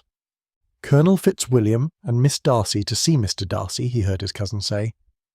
There was some shuffling in the room, but it was not enough to make Darcy lift his head from where it rested against the wing of the chair in which he sat. No, he would continue to perpetrate his ruse of sleep until he heard his cousin and sister being announced. To be clear, he did not continue to pretend because of a lack of eagerness to see Georgiana or Richard. His reason was that he had just had enough of trying individuals for the day, and therefore he did not wish to be addressed in any fashion by either of Bingley's sisters. "My, your brother must be growing very old, Georgie, for he's fallen asleep just like Great-Aunt Matilda does in the late afternoon once her tea has been had." Darcy shook his head and opened his eyes. "I am not sleeping. I am—" "Resting my eyes," Richard finished the protest in a high, feeble voice, just as their great-aunt would do. Darcy lay his book to the side and rose from his chair. "Truly, I was not sleeping." He sighed as he saw a grinning Bingley standing behind Richard. "But I suppose you were told that I was." Bingley's head bobbed up and down as his smile grew. Richard laughed. "Indeed, we were." "We were also told that you were not truly sleeping. Mr. Bingley is, after all, an honest sort of gentleman." Georgiana crossed the room and walked straight into Darcy's open arms. "I am very glad to see you. Not half as glad as I am to see you," Darcy replied. "Why was Mr. Darcy pretending to be asleep?" Louisa Hurst asked. "Likely for the same reason I do," Mr. Hurst answered. "His ears were tired of listening to you and your sister." "You pretend to be asleep when you no longer wish to listen to me," Louisa cried in affronted surprise. "My father does the same to my mother and sister," Colonel Fitzwilliam said. "It is much easier to feign sleep than to fabricate an excuse to quit the room, especially when he does not wish to leave his dearest's side." "Oh, well, I suppose that is rather lovely then, is it not, Caroline?" Louisa asked. "I'm not sure it is." Miss Bingley had been far less agreeable ever since it had been made known to her that Darcy was enamoured with Elizabeth, and her hopes were well and truly gone. Not even the promise of a willing suitor in possession of a title could completely draw her out of her moroseness. "I think it is sweet," Georgiana said. "However, I also think it would be better to just say that one's ears are tired." If Darcy had thought that either Louisa or Caroline would have ceased talking to him if he had said something so direct, he might have said it. However, he knew how Bingley's sisters could be. They often ignored what was said to them if they did not wish to hear it. "I suppose that is the best," Darcy agreed, "but sometimes it is not the most effective." He squeezed her tightly in a second embrace. "Was your trip good?" "It was delightful. Richard can be very entertaining, you know." Darcy did know that. "And how did our cousin amuse you during the drive?" He snored quite loudly for 30 minutes with only 2 pauses to snort and shift positions. "I did not." "I assure you that you did," Georgiana replied. "And then he read to me as he often does." Her bright smile was something that Darcy had missed. It had been chased away by Wickham at Ramsgate, so it was comforting to see that her good humour was returning. Hopefully, it would remain on the mend when she heard that the miscreant was only a few miles away. "May I see both of you to your rooms?" he asked. "I have much to tell you." "I should say you do." Richard draped an arm across Darcy's shoulder. "Your letter was interesting. Mother was certain I might need Aunt Mattie's salts from my response to reading it. Therefore, I feel it is incumbent on you to tell me forthwith about this lady who has captured your heart." "Oh yes, please do," Georgiana cried. "What do you know about a lady who has captured my heart?" Darcy knew the answer to that, but he simply could not pass up the opportunity to tease his sister. He had not felt as if he could be so playful with her since before the dreadful events of the past summer. "I let her read the missive," Richard answered. It seemed only right for her to know that she might have a sister awaiting her here. Louisa huffed. "Charles can make sure you get to the correct rooms," she waved a hand dismissively. "Caroline needs to finish adding this lace to her dress for the ball. Mr. Warren is attending, you know." "No, I did not know, but I'm happy to hear it." "Has he made an offer?" Richard inquired as Darcy and Georgiana moved toward the corridor. Not yet, but we are hopeful, Caroline replied. Then allow me to offer my sincerest congratulations and wish you Godspeed in your quest. He bowed. However, my dressmaking skills are dreadfully wanting, so if you will excuse me, I will go rid myself of my travelling clothes in favour of something more suitable for dining. We will be dining soon, will we not? Bingley snorted in laughter. Richard was known for his love of food. It is yet an hour before we must get ready for dinner. There was a note of only just contained laughter in Bingley's tone. I will see that some refreshment is brought above stairs for you to enjoy, as you and your cousins discuss news. You're joining us as well, are you not? Darcy asked. I would not miss it for any inducement. Unless, of course, the inducement is the arrival of your angel. Darcy told me that he's not alone in having fallen for the charms of a Bennet lady. Richard walked beside Bingley as they followed Darcy and Georgiana to the grand staircase. Ah, but she will not be arriving. I've already seen her today, so there is no need for her to call on me. Not that I would not welcome a visit, of course, but she knows you are supposed to arrive and would not wish to detract from all the attention you deserve to receive. Richard's laughter echoed off the walls. Am I due a great deal of attention? Miss Bennet would likely say that you are, Bingley answered. She has a heart of gold, and I'm sure her kindness would extend to even you. Richard clapped him on the back. I have missed having you and Darcy around to make sport of me and to whom I can return the favour in kind. Darcy had to agree that having Richard here, with him and Bingley, did feel like a set had been completed. It always felt thus when the three of them were in company. He truly had no better friends than these. There is a sitting area in both rooms, Bingley said as they approached the two rooms next to Darcy's, which would be Georgiana's and Richard's during their stay. Since I do not have a maid or man seeing to my things, Darcy inserted, we will gather in my room. I'm just the next door down from you, he added to Georgiana. I am to be surrounded by guards, am I? Darcy chuckled. Yes, for you are most precious. This earned him a hug before his sister disappeared into her room. Do not be long in joining us, he said to Richard. Not all the news is pleasant. Richard's head tipped. Is that so? Sadly, yes, Bingley replied. Wickham is in Meryton. A rumbling, growling sound emanated from Richard. He has joined the militia, though he had not yet gotten his uniform when we saw him this morning, Bingley continued as he and Darcy followed Richard into his room. He has joined the militia? Him? The fellow who seems to think there are no rules that apply to him? That could be a fun bit of entertainment to watch. He waved his man away. You can see to my things later. I only need to change out of these travelling clothes so that they can be brushed out. He sat down and began working on removing his boots. Do you need assistance with your cravat? His man asked. I will not be wearing it until it is time to dine, so just return then. I'm sure that you have your things to put away. For just this time you may tend to your things before mine. The blue breeches and coat, sir? Yes, those would be perfect, but again, I will not need the coat for an hour. Yes, sir. I will return in 1 hour. The man took the suit from the open trunk and placed it with the coat, cravat, stockings and shirt on the bed, near Richard before ducking out of the room. He forgot my slippers, Richard grumbled as he began removing his clothes. I will get them for you, Darcy offered. You should know that Wickham mentioned Georgie when we saw him. He what? It was only a passing comment, Darcy continued in a tone that he hoped would keep his cousin from dashing off to do Wickham harm before the whole of the tale could be explained. And the meaning of it was hidden to all but Bingley and me. And Darcy made sure to inform him that you were planning to visit, Bingley added. I do think all will be as well as can be when dealing with a fellow like Wickham, since he knows you are here. However, it is best to be prepared for trouble. And Wickham was trouble. They all knew it. He had been so all his life. He laughed at honour and scoffed at decorum. That being said, he did not shun either completely.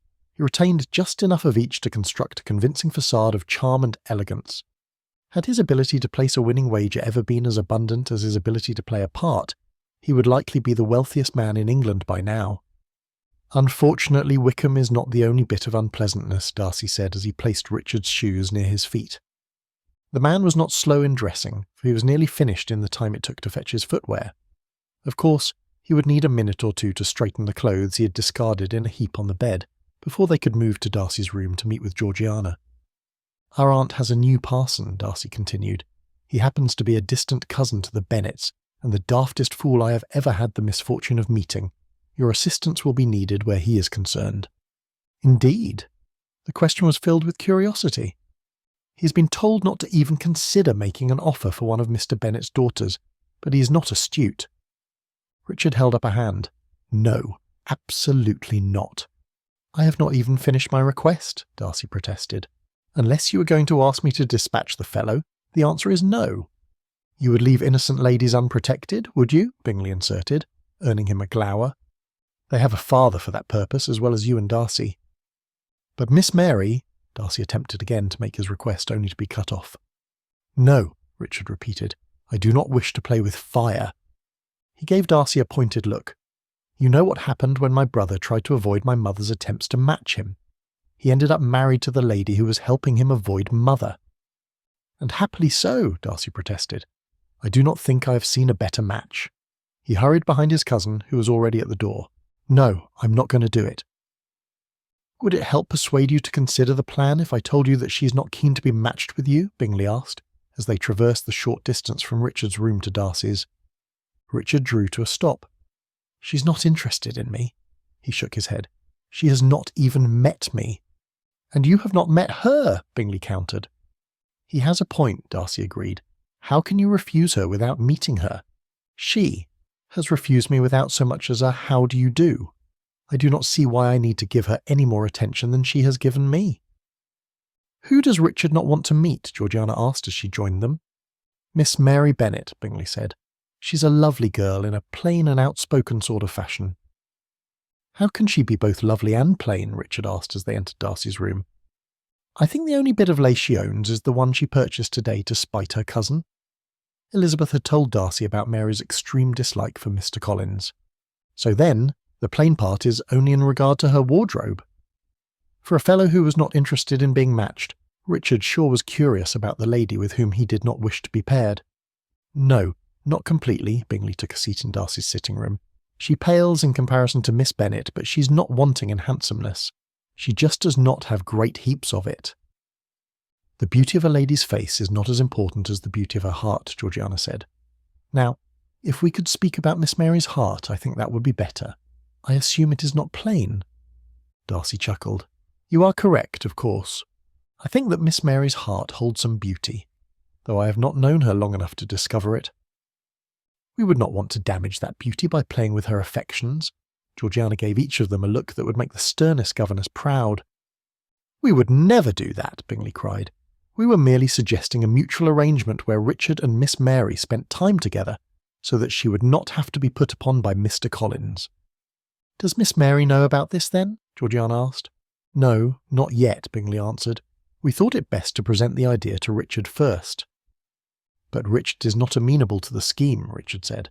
"So, we will mark this discussion as concluded, and you can begin the next by telling us about Miss Mary's sister, who is likely to become my cousin." Chapter 8. Elizabeth rubbed the back of her neck and then tipped her head from side to side. While she adored the lace that she'd purchased to refashion her ball gown, from how it had been at the assembly to how she wanted to present herself at Netherfield, being bent over it and making neat and tiny stitches to attach it to her dress was not her favourite thing to do. Rain tapped against the window. It was the same tune that had kept Elizabeth company while stitching or reading for 3 days now. She certainly hoped the clouds would clear tomorrow so that travelling to Mr. Bingley's ball would be easier.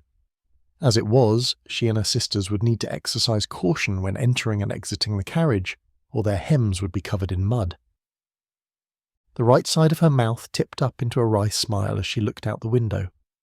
Who would have thought that, in so short a time, she would be eager to attend a ball just so she could dance with Mr. Darcy? As her father would say, love did strange things to otherwise sensible minds. "We should maybe build an ark," Mary said, breaking into Elizabeth's thoughts and causing her to laugh. "I fear you may be correct. If the weather continues as it has been, for many more days I will help you build it.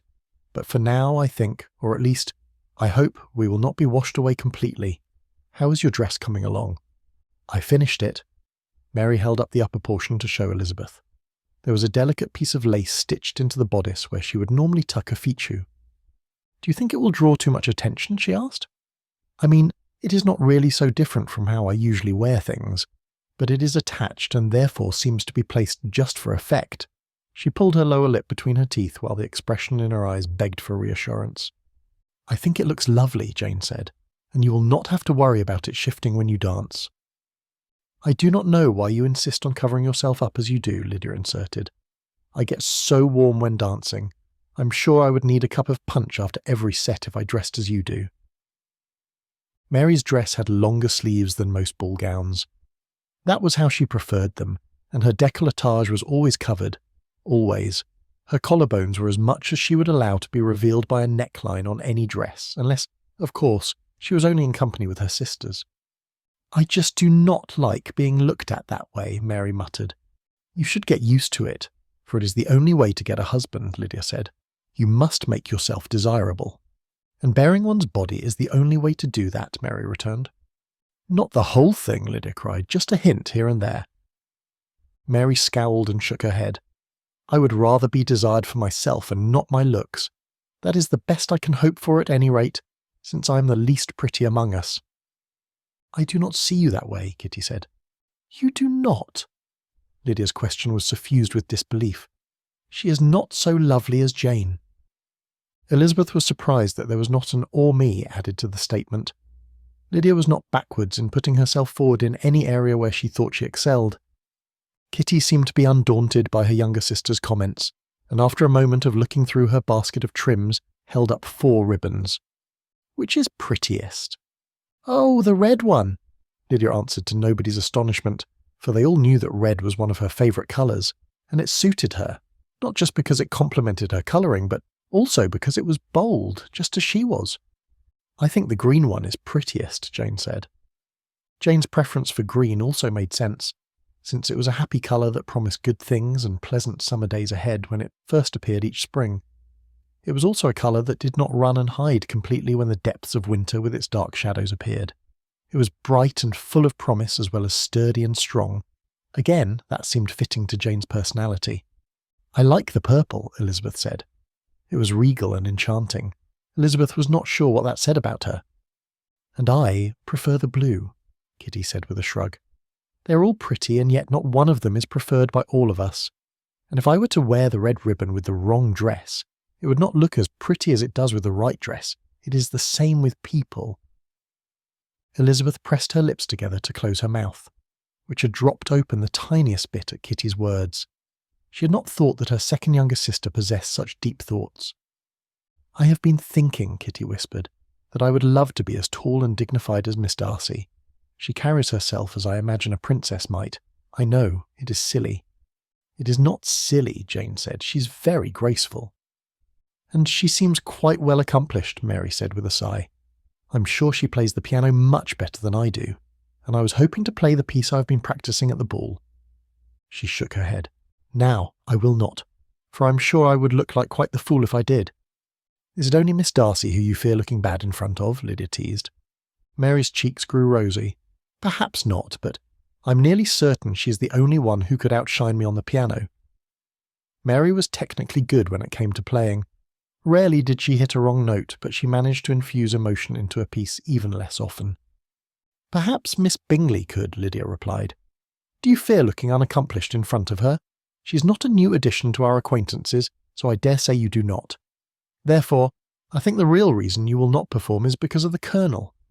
Miss Darcy and Colonel Fitzwilliam had accompanied Mr. Darcy and Mr. Bingley when they had called the day after Aunt Phillips's dinner party. Mr. Darcy had not attended that party, choosing instead to spend a quiet evening at home with his relations. Therefore, the day after the party had been when he had introduced his sister and cousin to them. Had the party been a day later, he had assured Elizabeth that he would have attended, and she had assured him that he was missed, but that she could not fault him for not wishing to spend an evening with Mr. Wickham and Mr. Collins, especially when one of the two had caused damage to his sister's heart.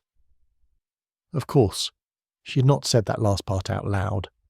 "Admit it," Lydia taunted while wearing an excessively large grin. "You like the Colonel." If ever a sister loved to torment another sister, it was Lydia, and the sister she seemed to love to poke and prod at was Mary. "Why should I not like him?" Mary protested. "He is—" She paused for just a moment to select the correct words, He's so sure of himself. He was that.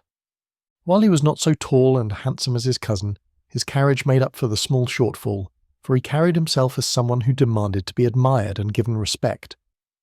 That, of course, was no more than should be expected.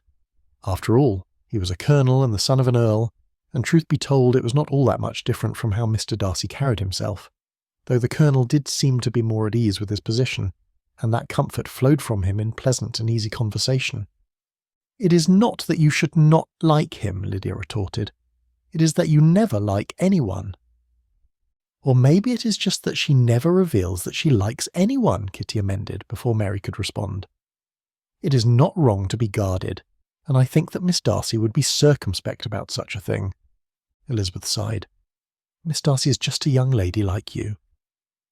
She wanted her sisters to be friends with Miss Darcy, and perhaps learn some refinement from her, but she did not want them to lift Miss Darcy to some level in their thinking that would surely end with everyone being disappointed and likely hurt if a misstep should happen.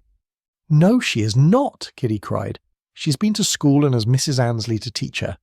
Add to that the fact that she dines and resides regularly with a countess, and I do not see how you can say she is anything like me." "I wonder what she will wear to the ball," Lydia said. "It is too bad that she will not be allowed to dance much, although, and I know I should not say it, but if she were allowed to dance, I might not have as many partners. She's at least as pretty as me and quite wealthy. That being said, she could be as freckled as Miss King and still command an audience because of her wealth alone." Leave it to Lydia to be the first to calculate the competition a new arrival posed to gaining dance partners. She was their mother's daughter through and through. But if you take away the fine dresses and enormous dowry, you're left with a young lady who wants to find friendship and love just like we do, Jane inserted. One must not compare oneself to others when calculating one's worth. Your true value comes from within, not without. Lydia snorted. "Tell that to Mamma. I'm sure if we had 30,000 as a dowry, we would be sought after more than we already are."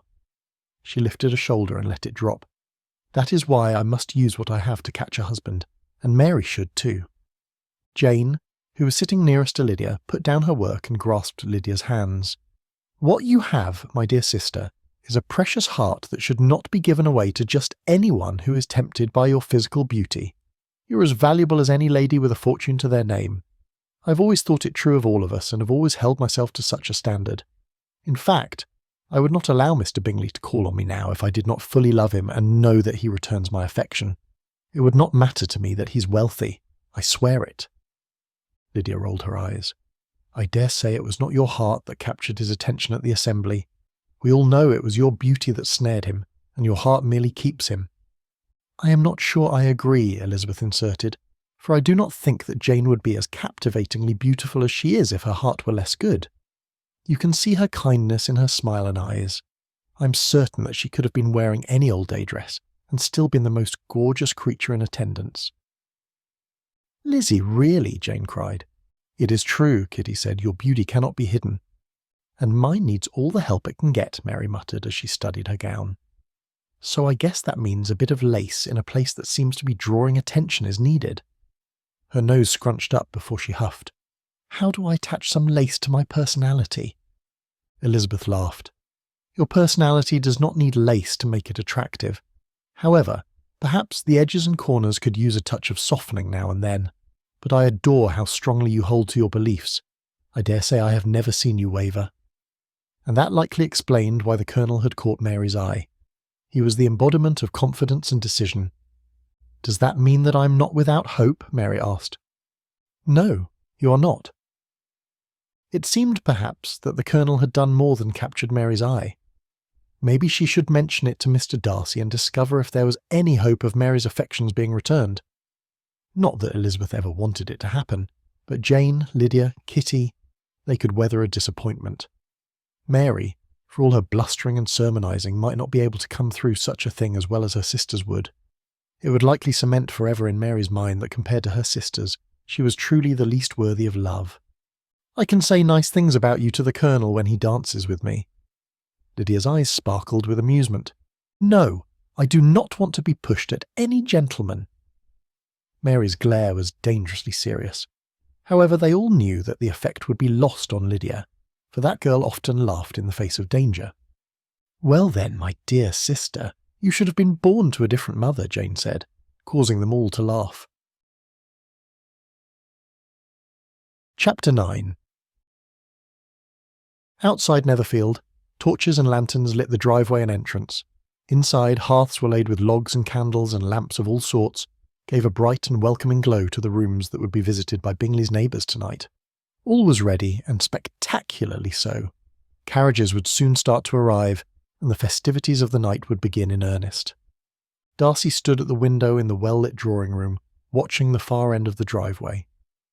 It had been 4 days since he had seen Elizabeth, and he was finding that to be 4 days too many. How long did a fellow have to wait to secure the lady who had captured his heart? Surely he could propose now and marry her before Christmas, could he not? Beside him, Richard chuckled softly. "Are you actually eager for a soiree to begin?" The question was posed softly so that none but Darcy would hear him. Strangely, yes. Would he be as impatient if it had not been for those 4 days of rain? Most likely. How had he ever thought that he could live a lifetime without Elizabeth, when mere hours and days of separation left him feeling fidgety and as if something was missing? Mother would be shocked. I am sure she would be, since I astonish myself. He turned toward the door to the room as it opened and felt a catch in his chest. Georgiana was looking more and more like their mother each day, and there was no denying that she was just about ready to make her grand entrance to society. For dressed as she was the very image of a debutante of high standing. "She's beautiful, is she not?" "Exceptionally so," Richard answered. "Mother often comments on how she looks like your mother." "I was just thinking that very thing," he sighed. "Must we truly present her to society soon?" Richard shook his head as if he agreed with not presenting Georgiana just yet, but in contradiction to his actions said, "Yes, we must. She's nearly ready for the challenge, likely more ready than most Debs due to her most recent unplanned and disagreeable lesson from a certain blackguard." Speaking of which, Darcy let the rest of his thoughts hang suspended in the space between them, and expressed them only in the arch of one eyebrow. "I will not draw blood at a ball," Richard answered. "Bingley made me swear it on the Bible in his study just minutes ago." "That does not mean you will not cause trouble, for blackening an eye, or rendering a man insensible, is not the same as drawing blood." Darcy's one arched eyebrow remained lifted, but his cousin pointedly ignored it as he smirked and straightened his coat, which did not need straightening. It was a sure sign that Richard had already considered trouncing Wickham without a drop of blood being shed. "Shall I procure Bingley's Bible so that we can guarantee ourselves an evening without violence?" "Who is going to be violent?" Georgiana joined them at the window.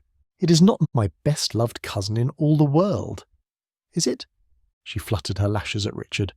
Richard looked around the room and asked, "Is Cousin Anne attending?" This comment earned him a huff. "My reputation," Georgiana scolded, "may depend upon you claiming the title of my best-loved cousin in all the world, especially since the title is rightfully yours." Richard drew a deep breath and then extended a hand to Georgiana, who took it. After which, with a bow, he said, "I am at your service and shall not, as much as it is in my power to do, allow any harm to befall you or your reputation, but please know that it shall take a great deal of effort on my part to not damage the fellow who so justly deserves it after the way he treated you." When Richard had released her hand, she cupped his cheek with it. "You shall ever be my champion." "Not ever. Just until you have found a suitor to take my place," Richard replied. "Will I ever be allowed to look for one?" She peeked at her brother. "Eventually, but not tonight." He kissed his sister's cheek. "You, my dear, look lovely and very grown up. I'm afraid you'll have to disappoint many gentlemen tonight when refusing their request for a dance." "That is very sweet of you to say." She glanced at the window as a carriage could be heard on the driveway. "Do you really think Mr. Wickham will be here tonight? Is there a chance to make your brother squirm?" Richard's tone was dark. "So, then, he will be," Georgiana said softly. "I would be surprised if he were not in attendance," Darcy agreed. "Stay close to me or Richard or the Bennets or even Miss Bingley." He knew that none of the people whom he listed would let Wickham get too close to Georgiana. He had worried about Miss Lydia, but Elizabeth had assured him, 4 days ago, that while her younger sister found Wickham handsome, she had refused to flirt with him at her aunt's party. Apparently a soldier was a fine catch, unless he was a known gambler. Miss Lydia liked the finer things in life and had no desire to end up tied to a penniless man, no matter how attractive he was. "If you feel a need to retreat to your room," Richard said, "find me, and I will escort you, since I do believe this is one soirée your brother will not wish to be taken away from." He chuckled. "Mother would be in her glory to see him so, do you not think?" "I most certainly do," Georgiana agreed. "How long has she been attempting to match him with someone?" "Since I was 20, Darcy replied. "That is a dreadfully long time," his sister teased. Darcy laughed. "I suppose it is to one so young as you." He spared only a quick look for her as he replied, since the carriage which was standing before Netherfield's door was the one for which he had been waiting. Elizabeth was here. "Come," Darcy said, "we must greet people." Richard's chuckle was not so soft as it had been. "I cannot believe the change in you," he said as he and Georgiana followed Darcy from the room. "Love must do strange things to a fellow." "Strange but wonderful," Darcy said with a glance over his shoulder. "You should try it." "Oh, then, your mother's joy would be complete," Georgiana agreed. "I dare say she's been trying to match you for even longer than she has my brother, since you're older than he." "I am only a year older than him," Richard cried. "No, not even a year, a mere 9 months. I would not say that it is that much longer that I have had to endure mother." "Will you dance with Miss Mary?" Georgiana kept her voice low as they joined Bingley in the receiving line. "Yes, I will, but only for your brother's sake, not for any other reason." Darcy chuckled at the stern glare with which Richard favoured Georgiana. "I left mother at home for a reason," Richard grumbled. "And I am her favourite niece for a reason," Georgiana replied. "And that reason is that your mother is not Aunt Catherine," Richard retorted. "I will allow no other explanation." "That is not the only explanation, whether you allow it or not. There is also the fact that we are both eager to see you happily settled. I shall write to her later about all the ladies you charmed. Indeed, I will take notes while I'm watching all the dancing so that I do not forget a detail." "You will do nothing of the sort," Richard cried. "I most certainly will, because she expressly requested that I do." "When?" "Before we departed town, about the same time that Fitzwilliam's invitation arrived." Richard huffed. "I will have enough trouble keeping myself from bloodying a blackguard. Please do not provoke me with matchmaking. As long as you dance with Miss Mary, I will not." "I already said I would." "Good. I think I must speak with Mrs. Annesley when we return to town," Richard muttered. "You are becoming far too pert." "You will do nothing of the sort," Darcy said. "I like that she is returning to how she was." "That is only because she is not pushing you toward any ladies." "Then find one to attach yourself to, as I have done." A small growling sound rumbled from Richard, causing Georgiana to giggle just as the Bennets were being presented. Darcy drew a deep breath as a sense of rightness enveloped him. "You look lovely tonight," he said upon finally being able to greet Elizabeth. "How many dances am I allowed?" "Just the 2 which have already been promised," Elizabeth answered. "That is quite the misfortune, for I would be content to dance every one of them with you." "And he is not fond of dancing," Richard interjected. Elizabeth laughed. "Of that I'm aware. I first met him at a ball, and he danced with no one but Miss Bingley and Mrs. Hurst, even though there were several young ladies without a partner." Richard chuckled. "I am not surprised. He truly is not fond of making conversation with people he has just met." "Well, I, for one, am shocked that he was not more noble," Georgiana said. Elizabeth took Georgiana's hand. "I think he would have been more at ease had he not had a very precious someone on his heart." "I am not so sure of that," Richard said. "He's been known to be rude to avoid things that make him uneasy before." He grinned broadly. "Usually when I have pushed him beyond his bounds." "Or when Bingley has," Darcy added. "Now, must we continue to speak about this? I am resolved to be all that a gentleman should be at this ball, and plan to dance every set, even if they cannot all be with Miss Elizabeth." "Every set?" Mrs. Bennet's eyes were wide. "You will not dance every set with him, Elizabeth. It just is not done." She turned her attention back to Mr. Darcy. "2 will suffice. 3 may be acceptable if you desire to push the bounds of propriety." "Do not fear, madam. Your daughter has already scolded me for asking for more sets than I should." That should let Mrs. Bennet know that Elizabeth was not to be worried about. "Elizabeth!" Her mother did not seem pleased. "He did not mean scold as you're thinking, mamma." Darcy swallowed. This was not how his comments were supposed to have been received. His intent was to make things better for Elizabeth, not worse. No, I did not mean anything negative by the choice of word. I only meant to assure you that your daughter is all that is proper and good. Mrs. Bennet's replying smile caused her eyes to twinkle. I will allow you to believe that, but I do know my daughter. This last part was said with a wink and met with a "Mamma, really?" from that daughter. Mrs. Bennet's laugh was light and musical, much like her daughter's was. I am pleased to finally be able to return some of the torment that has been my lot these 20 years, she said. Mamma, Elizabeth shook her head but did not look utterly put out, which caused Darcy to suspect that there was some truth, maybe even a great deal of it, in Mrs. Bennet's words. Intelligent females are not without their challenges, Mr. Bennet said. It is good to see you again, Mr. Darcy, Colonel Fitzwilliam, and Miss Darcy. I guarantee you have not been forgotten, for your names have been mentioned many times during our forced confinement due to the rain. He turned to Georgiana. My youngest daughters are eager to spend the evening with you. That is, when they are not dancing with a few lucky fellows. I have promised myself to only dance half the dances with gentlemen, Miss Lydia said, and the rest of the evening I shall be at your service to dance or chat or do whatever it is one does when one is not dancing at a ball. Mr. Bingley has a room set out for cards, but I do not play for money, Georgiana said, so it will have to only be for tallies on a piece of paper. That sounds lovely, Miss Kitty said. I would like to hear all about what it is like to have a companion like Mrs. Annesley. Georgiana looked at Darcy. Is it acceptable if we retire to the drawing-room? I will go with you, Richard said. That way your brother and Miss Elizabeth can take a stroll around the rooms unfettered by care. And this is why he is a colonel, Mr. Bennet said to his youngest daughter. You have to be very good at making plans to be one, you know. Miss Lydia huffed. Of course he does, for if he was tragically deplorable at making a good plan, the battle would be lost before it began. Is that not right, Mary? I would have to agree that your reasoning does make sense, Mary answered. Mary is very sensible, Miss Lydia whispered to Richard. And if looks were daggers, those would have been the only words the youngster would be allowed to utter for the rest of her life, for her sister's glare would have been her end.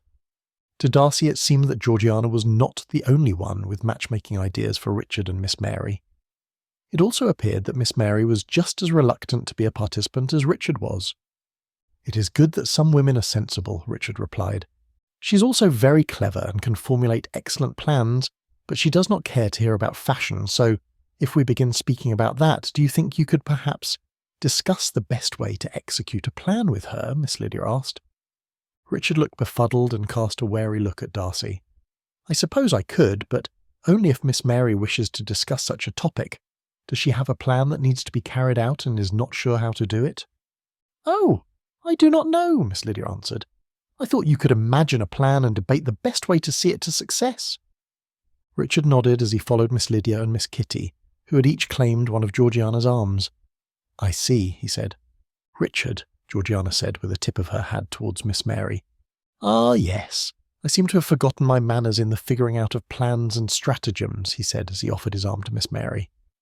Thank you, but I am capable of walking unassisted, Miss Mary said. Mary, Miss Lydia cried. Miss Mary's sigh could be heard from where Darcy stood with Miss Elizabeth, but she put her hand on Richard's arm. Mr. Bennet chuckled. I fear your cousin may be in for a trying evening. Lydia is a lot like her mother, and Mrs. Bennet is an excellent planner when it comes to seeing her daughters matched. He rubbed his hands together. Now, where is the card room, so that I can avoid the dancing? 2 doors down on the left. The library is just across the hall if it is needed. See, now this is why I think you will be my favourite son-in-law. Mr. Bingley is amiable, but you understand what a man, such as I, truly needs. Chuckling to himself, he left them. Mrs. Bennet was near Miss Bennet, who, of course, was standing near Bingley, and that left Darcy and Elizabeth relatively alone. Where is your cousin? He asked. Papa sent the carriage back for him. That way we do not have to hear anything from him for at least another half-hour or more. I take it that your father is still not pleased with him?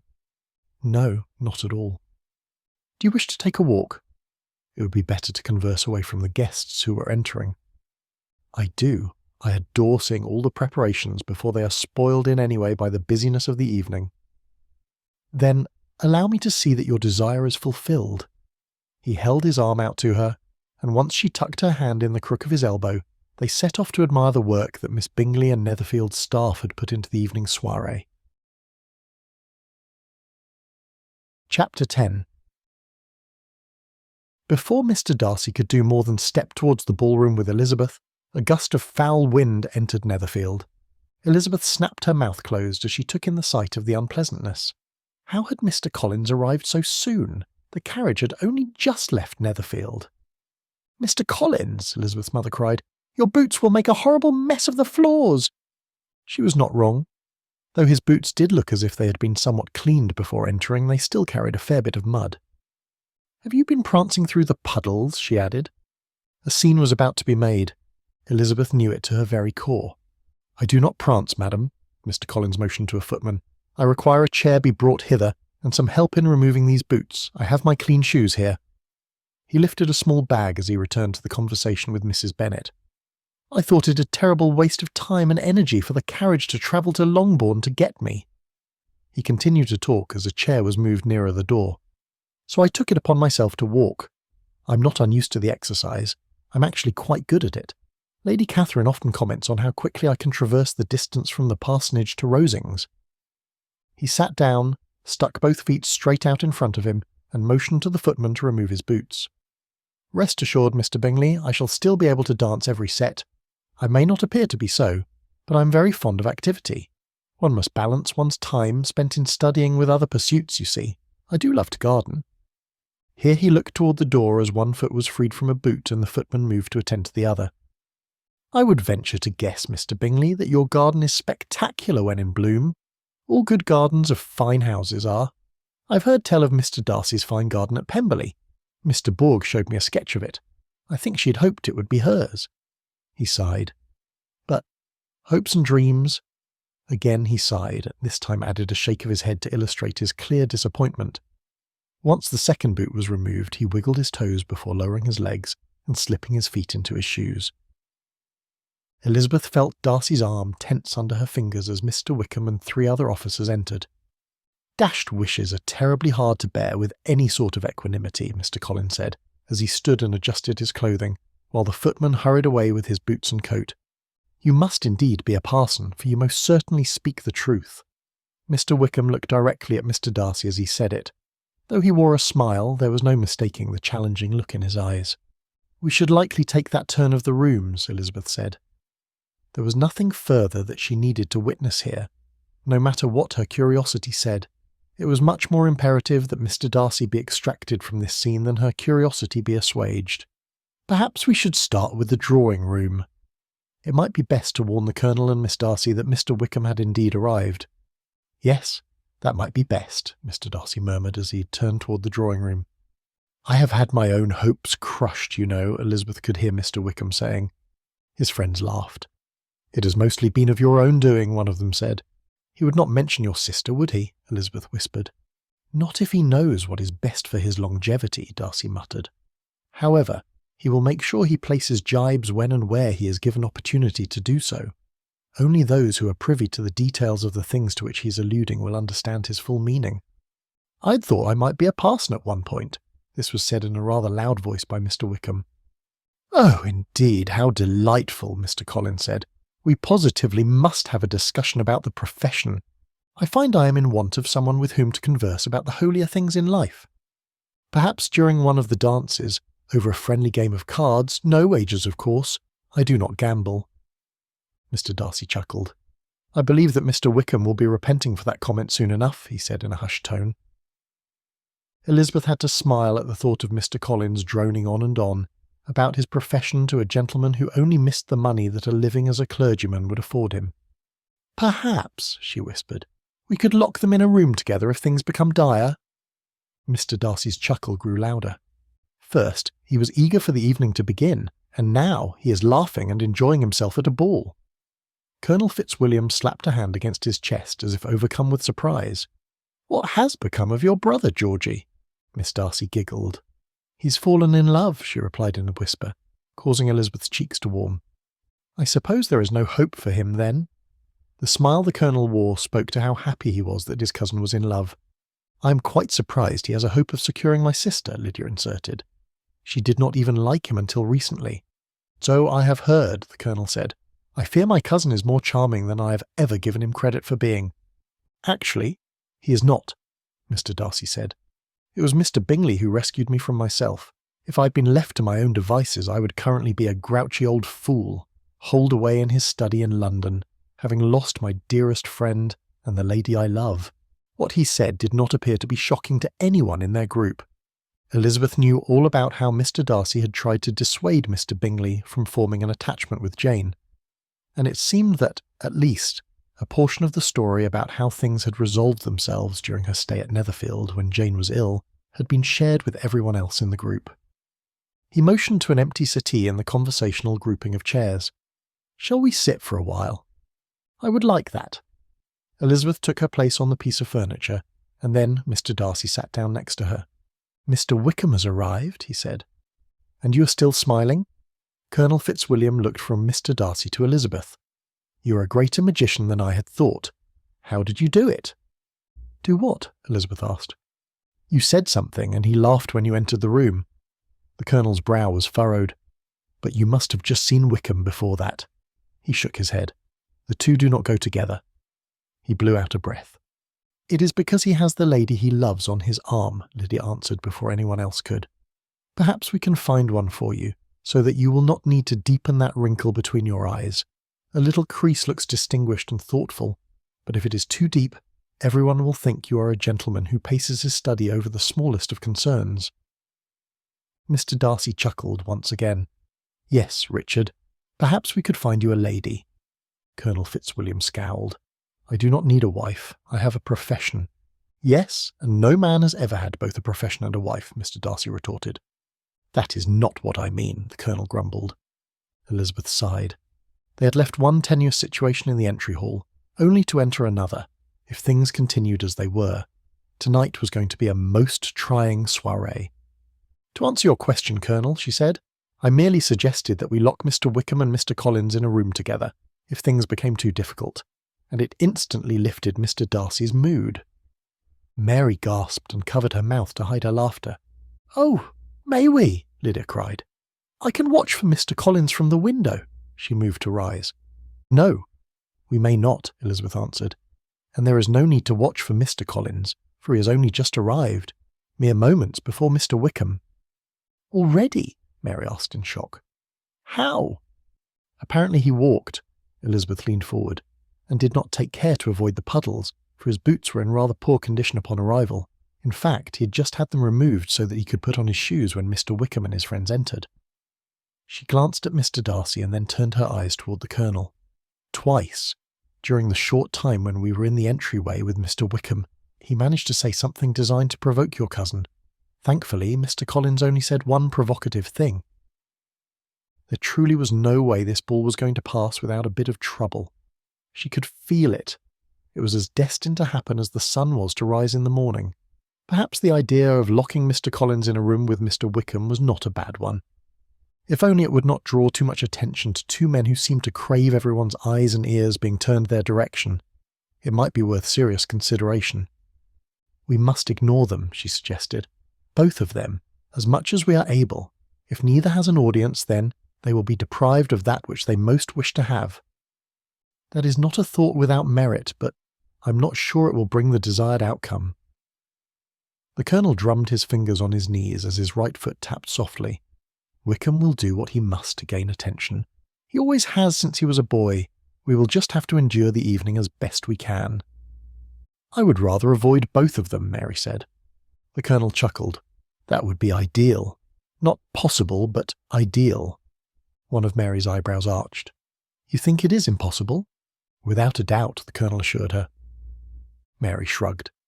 "Perhaps you're correct, but then again, perhaps you're not." The comment made Elizabeth press her lips together to keep from smiling too widely. Mary rarely backed down from a challenge. If any of her sisters were more stubborn than she herself was, it was her next younger sister. Not even Lydia could hold out as long as Mary could. Indeed, it was likely Lydia who had helped her hone her tenacious temperament, for Lydia was constantly attempting to provoke her.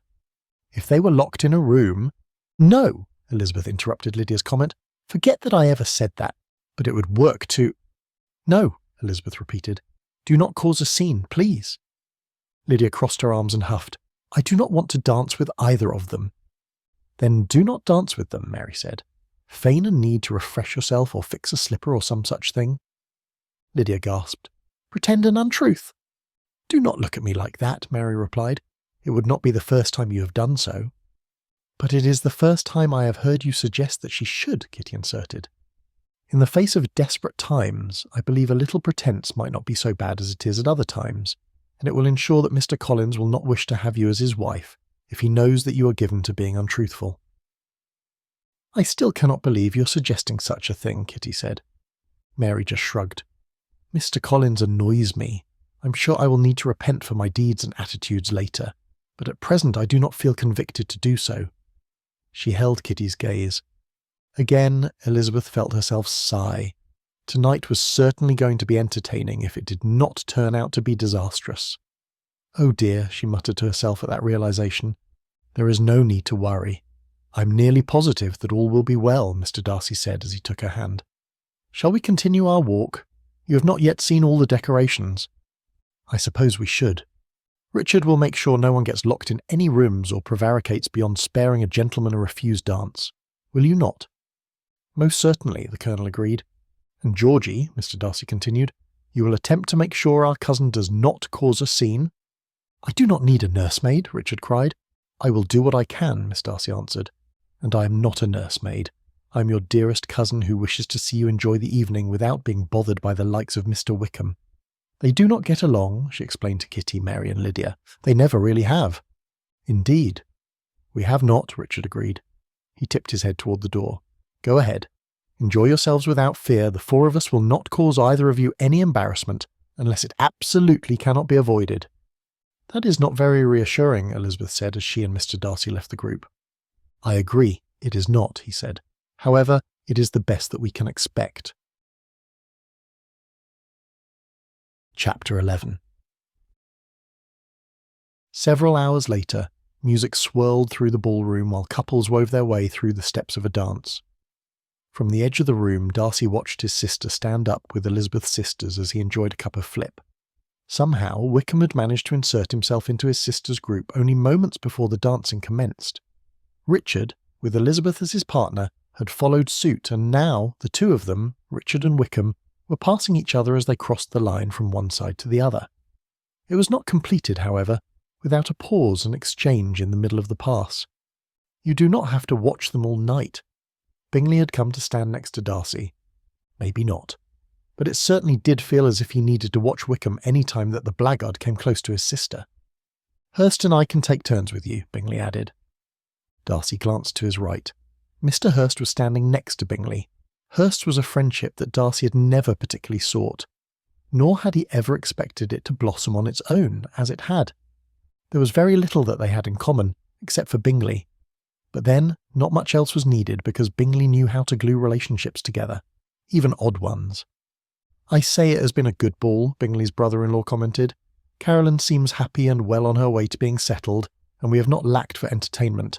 That Collins fellow seems to think all the ladies here are looking to marry him simply because he's your aunt's parson. He's even presented himself to Caroline as an option." He chuckled. "Can you imagine that union?" "Caroline? A parson's wife?" "No, I cannot," Darcy replied, "most especially if that parson was Mr. Collins. Fact," he continued, "I'm not sure I can, in good conscience, consider any lady who is here as a possible match for him." Darcy shook his head at the thought. "Nor can I," Bingley agreed. "Thankfully, he has avoided me most of the night," Darcy said. If only Elizabeth had been so fortunate, but sadly she had been required to dance with Mr. Collins, and throughout the entire set he had indirectly, but most clearly, lectured her on the evil of coming between a man and woman who were meant to be together. However, it seemed that his instruction only applied to supposed betrothals, and not ladies and gents who were well nigh to being betrothed in reality. For if it had applied to real couples and not those dreamt about by Darcy's aunt, Mr. Collins would not have said a disapproving word to Elizabeth. "I heard he caused you a bit of trouble there a few days back," Hurst said. Darcy looked at Bingley, who just shrugged and smiled. He was guilty of loose lips, was what that gesture meant. However, the fact did not bother Darcy overly much, since it was likely best that Hurst knew precisely how trying tonight was going to be. "It is a pity that Longbourn must have such an heir," Hurst continued. "No truer words have been spoken," Darcy agreed.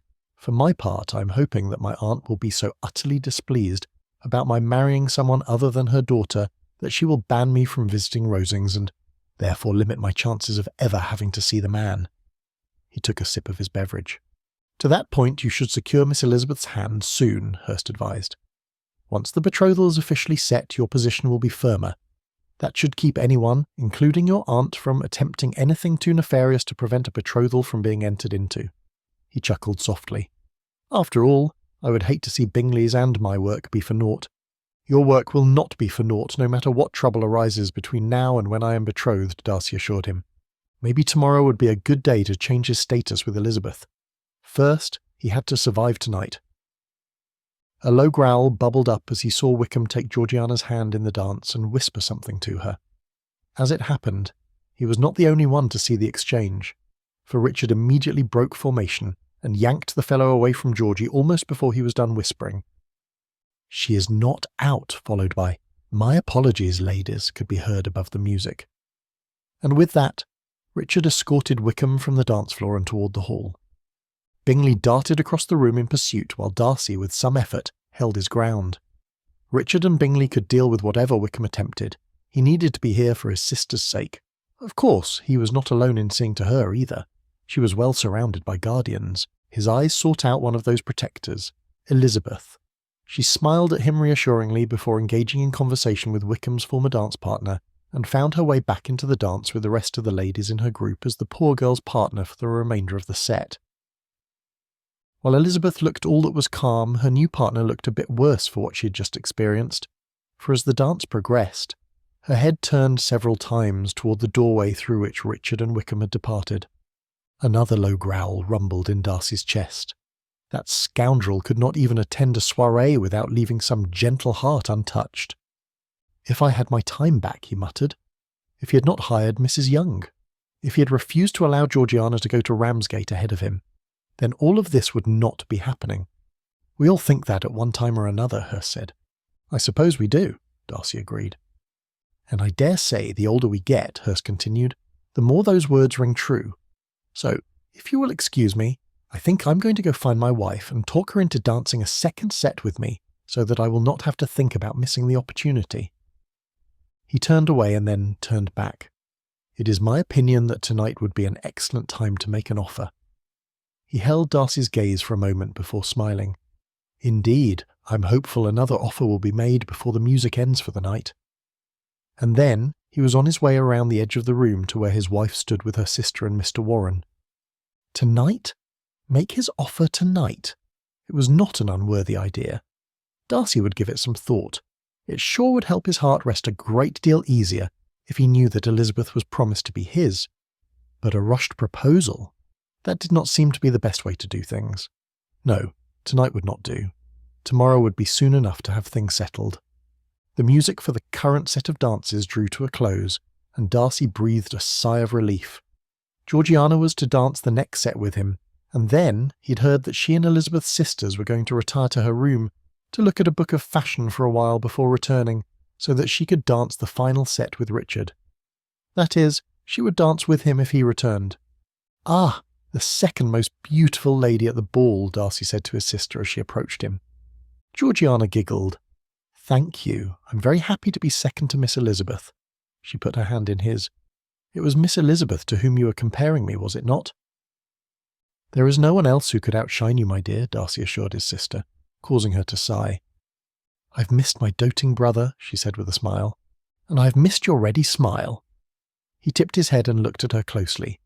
She seemed completely unaffected by whatever had transpired on the dance floor. "Are you well?" "Surprisingly, yes. I truly cannot believe how much less trying it was to be near him than I had imagined it would be." She squeezed her brother's arm tightly. "Thank you for saving me from myself." "Yourself?" he repeated in surprise as his brow furrowed. He had saved her from the dastardly plans of a rogue, from a future of misery, not herself. She nodded. "It is quite obvious to me now that I was merely infatuated with the idea of being loved, for how could my heart so easily dance with him, though he was not my partner, if I truly loved him? When stated in such a way, Darcy could understand why she thanked him for saving her from herself. Apparently his little sister had learned much from her entanglement with Wickham, and her words spoke to her being well recovered from the event. But was she? As they were waiting to begin the next set, Darcy led her along the edge of the room, on the end where there were few people to hear them converse. "Are you truly well?" he asked. "I am," she assured him. "I will not lie, and say that there was no flutter or pinch of my heart. It is never easy to come second to another lady or my own dowry. The exception to that, of course, is to be found second in beauty by my brother, for he has lost his heart to a lovely lady whom I will greet with open arms and all my love on the day she becomes my sister." She leaned a bit closer to him. "When will you ask her? I know your betrothal is a foregone conclusion, but I simply cannot wait to be able to say that Miss Elizabeth is my future sister. I was thinking that I would ask her tomorrow. I would wait longer, but her cousin—" He let his words trail off and ended the thought with a shake of his head. "He is quite unique, is he not?" "That is one way to describe him," Darcy agreed. "A polite way," Georgiana whispered, and then laughed softly along with him. His eyes roamed the room. Couples were beginning to take the floor. Captain Denny had secured Elizabeth for this dance, and Darcy wanted to be in that group. Any fellow who was any sort of friend of Wickham was to be watched carefully. Darcy knew how easily a gentleman of reasonable character, and with a love for a bit of frivolity, could get pulled along by Wickham's good humour and charming tongue. It would not be the first time he'd seen such a thing happen.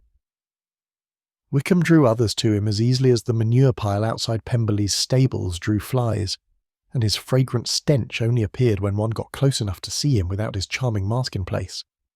How Darcy wished his father would have been able to see Wickham as he truly was, but he had not. Pemberley's coffers were too precious to Wickham for him to let his facade crack for even a moment in the presence of Darcy's father. If the man had been more intelligent than he was, and he was not without capabilities, especially when it came to scheming, Wickham would not have let Darcy see behind the mask either. For it was the candidness of Wickham in Darcy's presence that had revealed to him all he needed to know to be happy to give the man money instead of a living. That knowledge of the man's deplorable yet hidden character had also been the fortitude he needed to refuse him anything further when he returned and tried to claim that which he'd previously refused. Georgiana had gotten a peek at Wickham's true nature when Darcy had arrived in Ramsgate and interfered with the cad's plans to secure Georgiana's dowry over an anvil in Gretna Green. "Are you truly well?" he asked again as they began to move toward the group of dancers with Elizabeth in it. "I am." She slid a hand down his arm to his hand. "Please try to think about Miss Elizabeth and not me. I am and will be well. I have friends to help me, you know. And I am happy for it." Sending for her to join him in Netherfield had been an excellent decision. The younger Bennet sisters seemed very solicitous of her well-being. "And if needed," Georgiana said lightly, "I am sure I could call on a particular parson to champion my cause." When Darcy looked at her in surprise, her lips were pressed together firmly while amusement sparkled in her eyes. He chuckled at her obvious teasing. "I would rather that you find someone else to call on, if needed." Then he turned to the gentleman next to him. "Denny, is it?" "It is. Darcy," Darcy said by way of introduction. Not that he had not met the man before. Yes, I remember." "How long have you and Wickham been friends?" Darcy asked. "Not as long as you have been his acquaintance," Denny answered. "No, I would expect not. His father was my father's steward and friend, and Wickham was my father's godson." The man next to him blinked, as if he had not expected Darcy to admit to the relationship. Darcy motioned to his sister. "This is my sister, Miss Georgiana Darcy. She's not yet out, so, if you would, please keep any conversation between you during the dance to things of a mundane nature." Again, the man blinked as if startled. "Of course." Darcy straightened his jacket.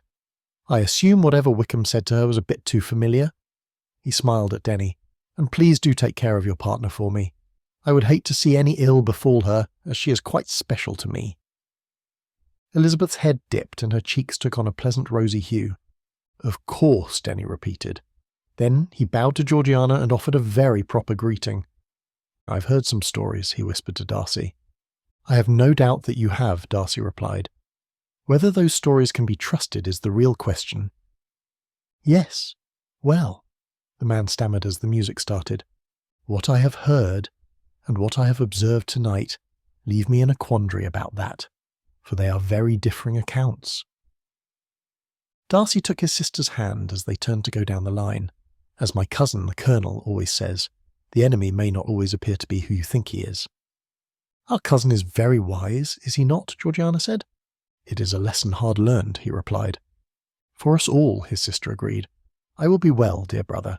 Please do not drag any other gentleman from the room during this dance." "I will not, unless it becomes necessary." She parted from him to continue the dance, but not without a whispered thank you. How was it that his little sister was becoming such a confident lady? Her heart had been trampled, and yet she stood tall with her chin lifted in a setting where the man who had done the trampling was present. He had seen her take note of Wickham and Richard returning to the ballroom. It was impressive, and it did his heart a world of good to see her spirit returning to what it had been before. Her companion had something to do with that, and likely Richard's mother had also had a hand in it. She was surrounded by ladies of worth, and soon, perhaps as soon as tomorrow, if things went as expected, she would be well on her way to having a sister, to add to her intimate circle of ladies to guide her. As he turned as required by the dance, Darcy's eyes fell on Wickham. The man was watching him, and though he smiled as he spoke to those around him, his observation of Darcy was not done with any sort of admiration. Indeed, it was done much like Darcy had been doing during the previous set. Darcy would have to search out his cousin as soon as this set was done to discover what trouble could be expected. He blew out a breath. The end of this ball, and tomorrow could not come soon enough. Chapter 12. Elizabeth counted the chimes from the clock in the entrance hall as it marked the hour. Midnight. She breathed a sigh of relief. They would be going home soon. In fact, several neighbours had already started on their way to their houses. There was only one set of dances left, and they would begin soon. "Are you engaged for this set?" Elizabeth turned from her observation of the night sky, through the window at the far end of Netherfield's ballroom, to find Mr. Wickham looking hopefully expectant of a favourable reply. Until now she had successfully managed to avoid him. It had taken some effort to do, but alas, her distraction in counting down the hour, and the weariness of her feet and body had been her undoing. "I am not, but I'd hoped to watch the last rounds of cards be played." And dancing with him was not an activity which held any hope of swaying her from doing as she wished. A beautiful lady such as yourself should not sit out a dance. Do you often find yourself without a partner? For I simply cannot imagine that being true. He stepped closer to her, as if he were a familiar acquaintance rather than what he was, a person of only new and short association. Elizabeth wanted to take a step away from him, but she refrained from showing her dislike of the man by holding her ground. On occasion we all find ourselves without partners. "Will you be mine for the final set of the night?" "I would prefer not to be." She smiled as she said it so that it would not sound as harsh as it could. "Do not think that my last set has not been claimed because I was hoping for someone to ask me. I assure you that I grow weary of dancing." "Are you certain that you will not be prevailed upon to change your mind?" One eyebrow arched over what she assumed he thought was a teasing and charming expression, and perhaps it was, if one did not know Mr. Wickham's true character. "I am afraid that I am most resolved on this matter," she replied. His eyes swept her from head to toe and back. "Such a pity. I had hoped to discover what sort of lady finally snared old dour and dutiful Darcy." He extended his arm to her. "Will you at least allow me the pleasure of escorting you to the card-room? It is a small consolation for the disappointment of not being allowed the privilege of dancing with you." With a silent sigh, Elizabeth rested a hand lightly on his arm. "Tell me," he whispered, "how did you do it? How did you snare my old friend? I assure you that there will be many a lady who will want to know your secret so that they can be as successful as you have been." Old friend indeed. Former friend was more like it, and that, coupled with the insinuation that she had somehow schemed her way into Mr. Darcy's heart, set her teeth on edge. However, for the sake of not causing a scene in the final moments of an otherwise enjoyable evening, she swallowed her annoyance and answered as lightly as she could. "I believe you must ask Mr. Darcy, for I am certain I cannot tell you what was in his mind or how his heart became engaged." "Do you mean to tell me that you use no allurements?"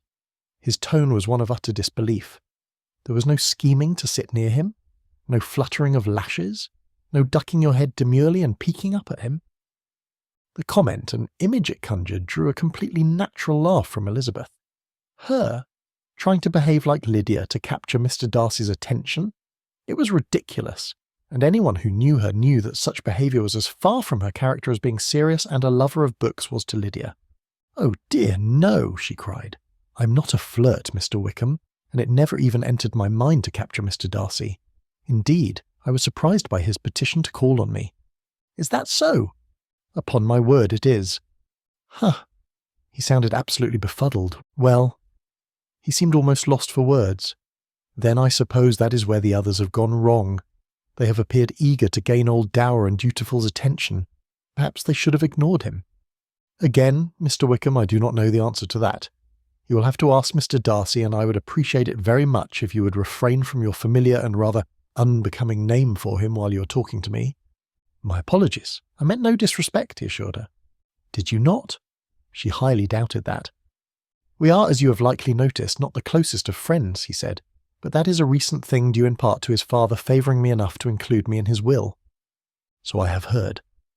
They had reached the card-room 3 exchanges ago, and though she no longer held his arm, she had not stepped away from him since it seemed their conversation was not at an end. "Has he told you all?" The pleasantness of Mr. Wickham's tone faltered. Elizabeth smiled and allowed her lashes to flutter.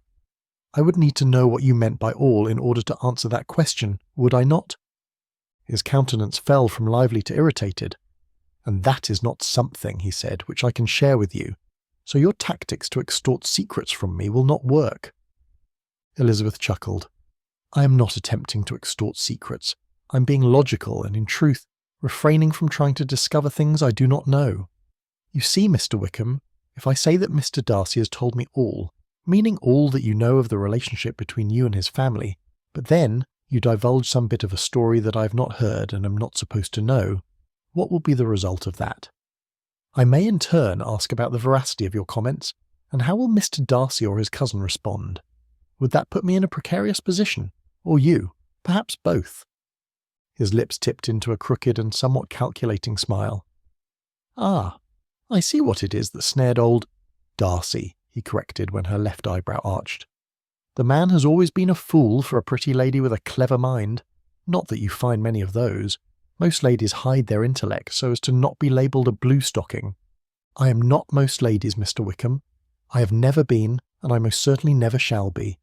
Indeed, for me, the title of blue-stocking has always been something for which to strive, not something to shun.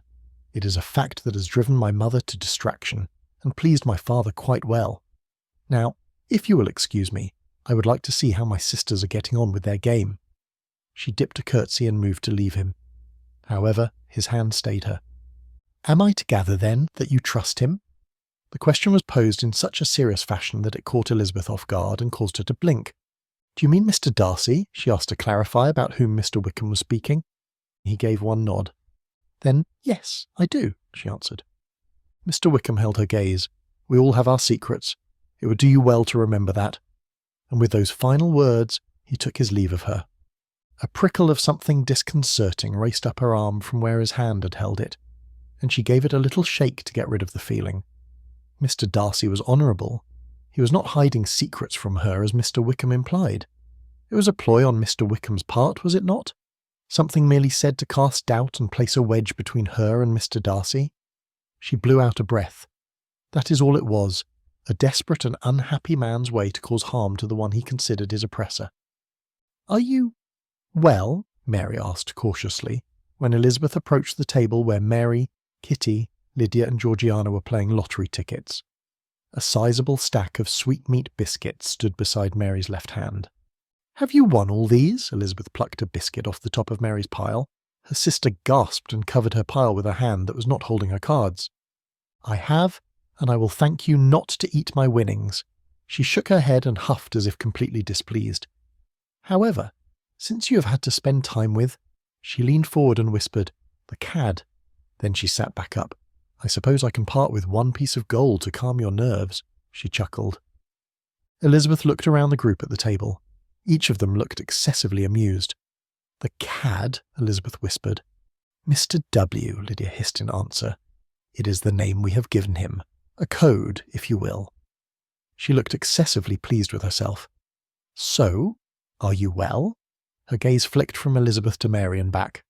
"Not that I know exactly why it was asked, but you have not answered." Elizabeth nodded and sat down. "I am tired from dancing, but otherwise I believe I am well." "That is good, is it not, Mary?" Lydia asked. "Quite." "But," Lydia prompted. Mary sighed. "But nothing." "Why did you ask her if she was well? One does not just ask randomly about the state of another's well-being. There must have been something to provoke it." Lydia glared at Mary. "Have you been arguing all night? Or have you saved these sorts of exchanges for when I am present?" Elizabeth asked. "They've argued a few times, but not as much as you might expect," Kitty answered. "Is arguing something that happens frequently?" Georgiana asked. "For me and Mary? Yes," Lydia answered, "but not without reason. We happen to view the world differently, and we each believe our way of viewing it to be the best." That was an excessively accurate way of summarising the conflict that lay between Lydia and Mary, but it surprised Elizabeth that it had been Lydia who had stated it. "Now," Lydia continued, "will you please tell me why you asked Elizabeth if she was well?" "I would like to know the answer to that myself," Elizabeth admitted. "Did you not see her expression when the cad said whatever, and took his leave of her?" Mary asked incredulously. "I was not watching her talk to him," Lydia admitted. "I saw them enter." She smiled at someone behind Elizabeth before continuing. "But he is not a gentleman with whom I care to flirt or dance, so I returned to the game." A hand rested on Elizabeth's shoulder, alerting her to Mr. Darcy's presence a moment before he spoke. "Are you well?" "That seems to be the question of the hour," Georgiana answered. "I saw you with Wickham," and he stopped short of finishing his thought and looked at his sister. Was someone else concerned about Miss Elizabeth? Apparently his sister's reply had finally registered. "Should I find Richard?" "No, I am well, truly." Elizabeth drew a breath. What Mary saw in my expression as Mr. Wickham and I parted ways was nothing more than an attempt to reason out what his words meant. "That will most certainly need some explanation. But wait a moment before you begin." Mr. Darcy stepped away from their table long enough to procure a chair. Then he sat down next to her. "What did he say?" "He asked me if I trusted you, and I of course said yes. But then he presented me with what seemed to be a cryptic message by saying that everyone has secrets, and I would do well to remember that." Elizabeth lifted a shoulder and let it fall. It was the gravity of his expression and tone which startled me, I think. "A bit of well-played artifice," Mary muttered.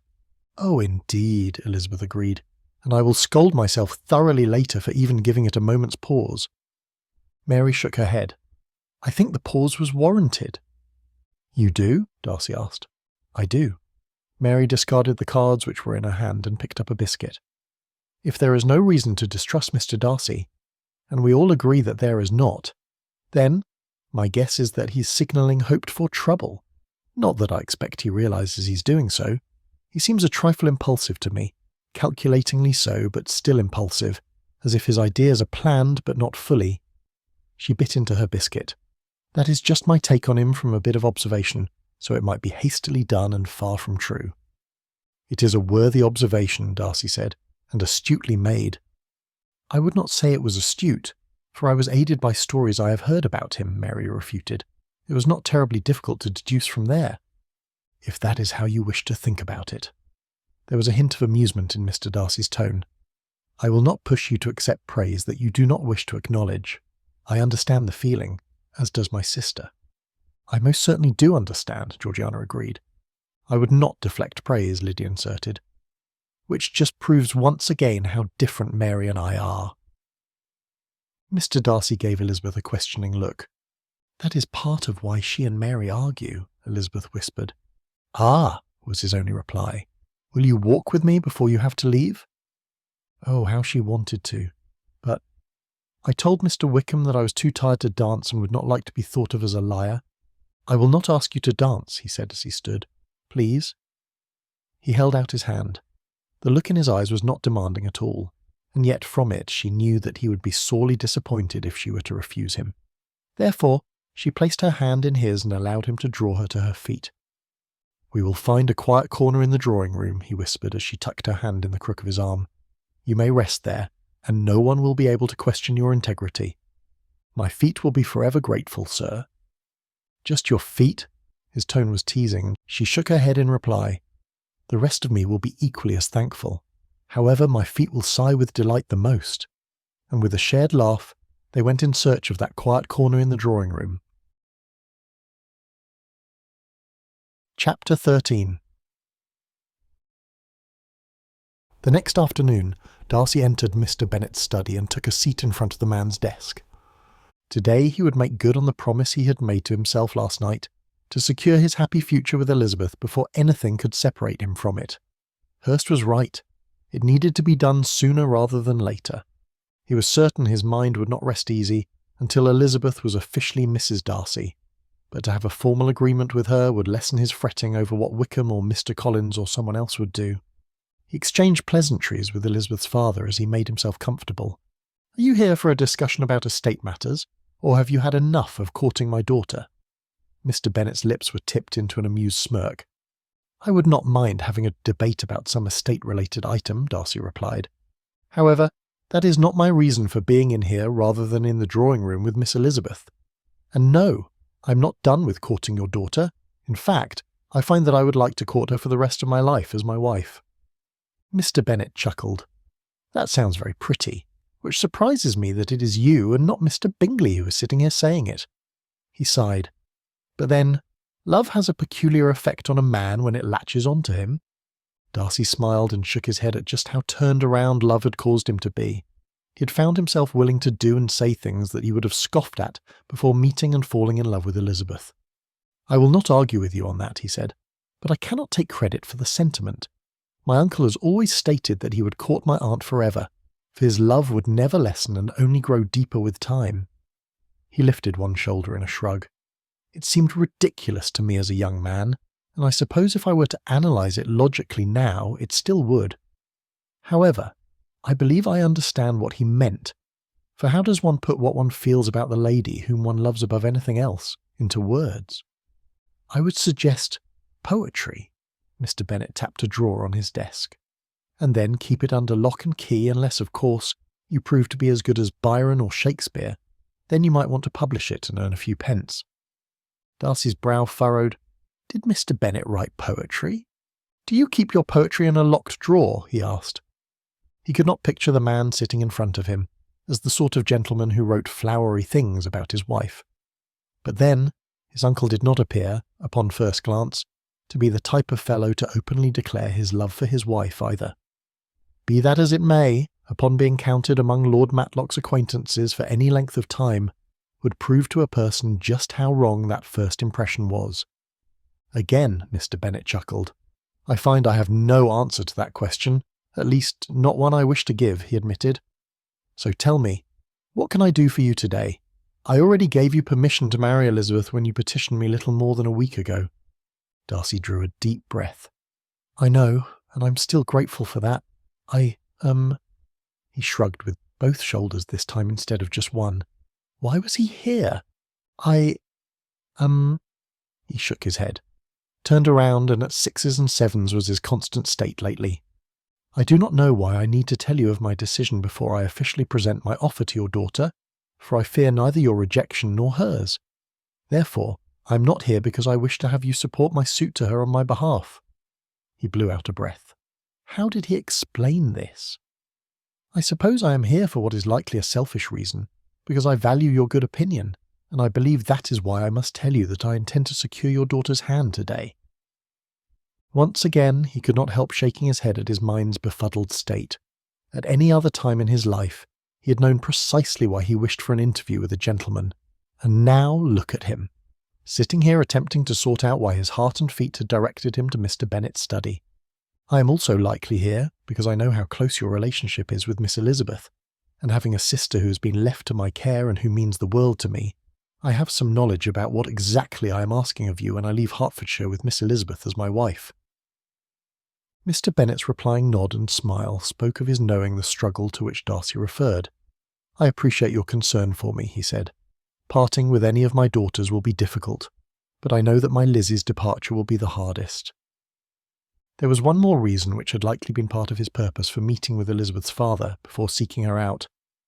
"I suppose, also," Darcy said, "that I wanted to reassure you that I will care for your daughter as well as the good Lord and my finances allow. To that end, I've sent instructions just today to my solicitor to draw up the papers I will need. I expect they will be here before the close of the month for your approval. But beyond loving her until the day I die and seeing to her care, both before and after my death." He paused to swallow and hoped that he could present this next part clearly and without offending. "I would like to offer my protection to your wife and remaining daughters should anything happen to you, whether that is in a timely fashion or an untimely one, such as was the case with my own father. I know that when I marry, I will not just be marrying your daughter, I will be joining my family to yours." He sighed heavily, even if that means being related to Mr. Collins. He could not keep the grimace from his face at the thought. "I am not without my share of trying relations, but your cousin does excel at being—" "Obnoxious," Mr. Bennet said, completing Darcy's statement. "That would be a fitting word," Darcy agreed. Mr. Bennet held Darcy's gaze. "I do have things in place to care for my wife and any unwed daughters upon my demise." His tone was a trifle cool. "I did not mean to suggest that you did not, sir." Darcy rubbed his hands in circles on his knees. He had known this part of what he wanted to stress to Mr. Bennet when it came to marriage articles, held the potential to be received poorly. "It is just that last night," he continued, "when I should have been sleeping, I was pondering the things that Mr. Collins said at Mrs. Phillips's house last week, and I wanted to lend my support to whatever you have in place, for I do not trust him." Mr. Bennet's head bobbed up and down slowly, and he wore a pensive expression that pursed his lips. "That makes two of us. His father was not known to be a man of his word unless it benefited him to be so. I rather think the son takes after the father in this case." He propped his elbows on his desk, rested his chin on his clasped hands, and gave a more assured nod of his head that ended a moment of silence. "I will gladly accept your offer of assistance in my place, for my wife and daughters when I can no longer give it. My wife's brothers will, of course, also be available to assist, but I am no fool. I know that your connections and wealth surpass theirs." His lips tipped up on one side into a crooked smile. "That being said, I have one condition that I would like to make part of this agreement." "Of course," Darcy said. "There is a locked drawer on my right." He once again tapped the same drawer he had tapped earlier, when suggesting Darcy put his feelings into poetry. "I will make note in my papers that you are to be the only one who opens it and removes its contents. Whether you can sign what you find there to the flames, or give it to the person who inspired it, I will leave to you." Darcy felt the weight of the honour conferred on him. "You would allow me to read what you have written?" "If indeed I've written anything." Mr. Bennet's eyes danced with merriment. "And if I have, I figure I will be far too dead to be mortified should you laugh." Darcy chuckled at that. "I suppose that is true." "I also know you will not publish it or share it beyond your wife and mine." Mr. Bennet pushed up from his chair. "That is as much morbid talk as I can tolerate, so to change the subject to more hopeful things, shall I announce to one and all that you would like a private interview with Lizzie, or do you wish to be less conspicuous?" "The latter," Darcy answered quickly, causing Mr. Bennet to laugh. "I'm not dead enough yet to not be mortified," he added, which only caused his future father-in-law to laugh even harder. Mr. Bennet opened the door to the study. "I shall see what I can do to assist you in finding a quiet moment if one is not easily found." "Thank you, sir. Now, do you think you can get Mr. Bingley to come to the point as quickly as you have?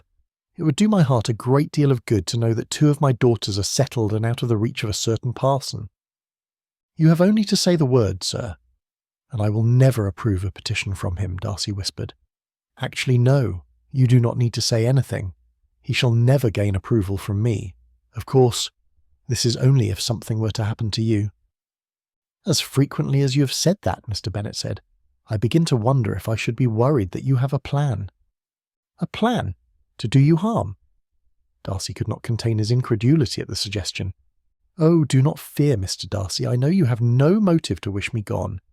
I was merely making a macabre topic into a jest. It is a fault I own that talking about my demise makes me uneasy, and to relieve the discomfort, I tend to turn to teasing."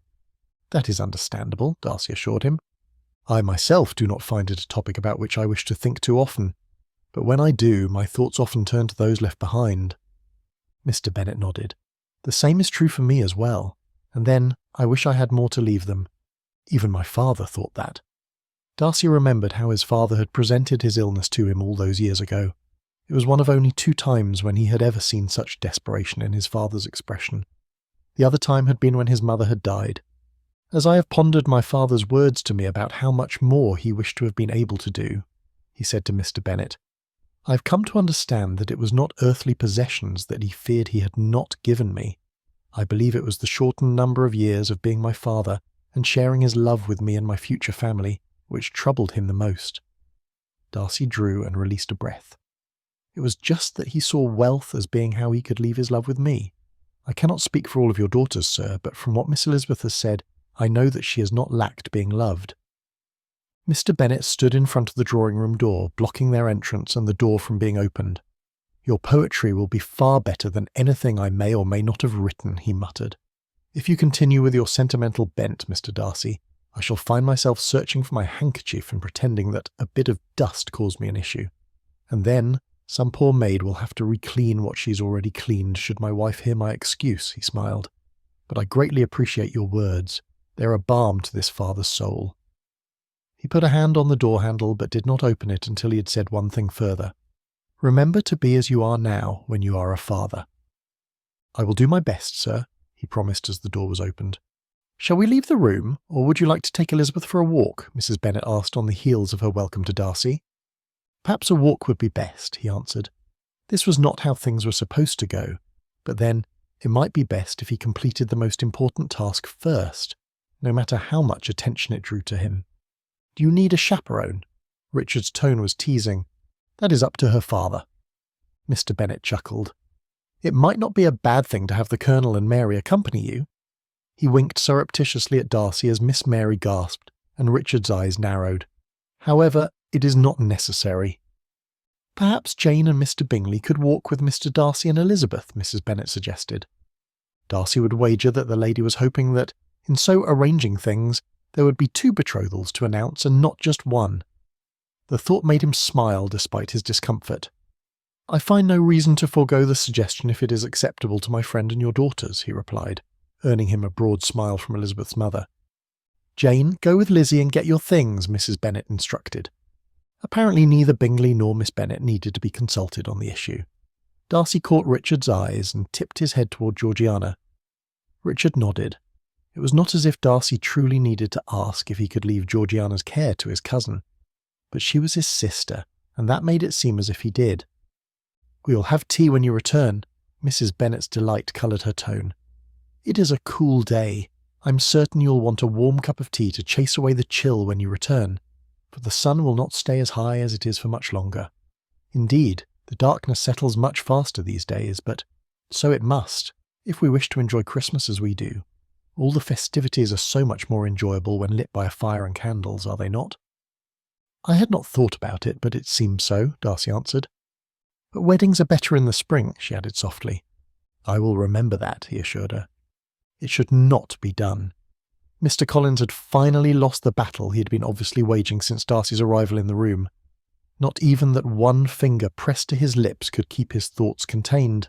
Not have a wedding?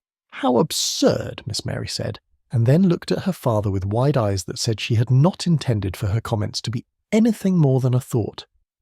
"I believe you have the right of it," her father replied with a smile. "Mr. Collins, we have spoken about this.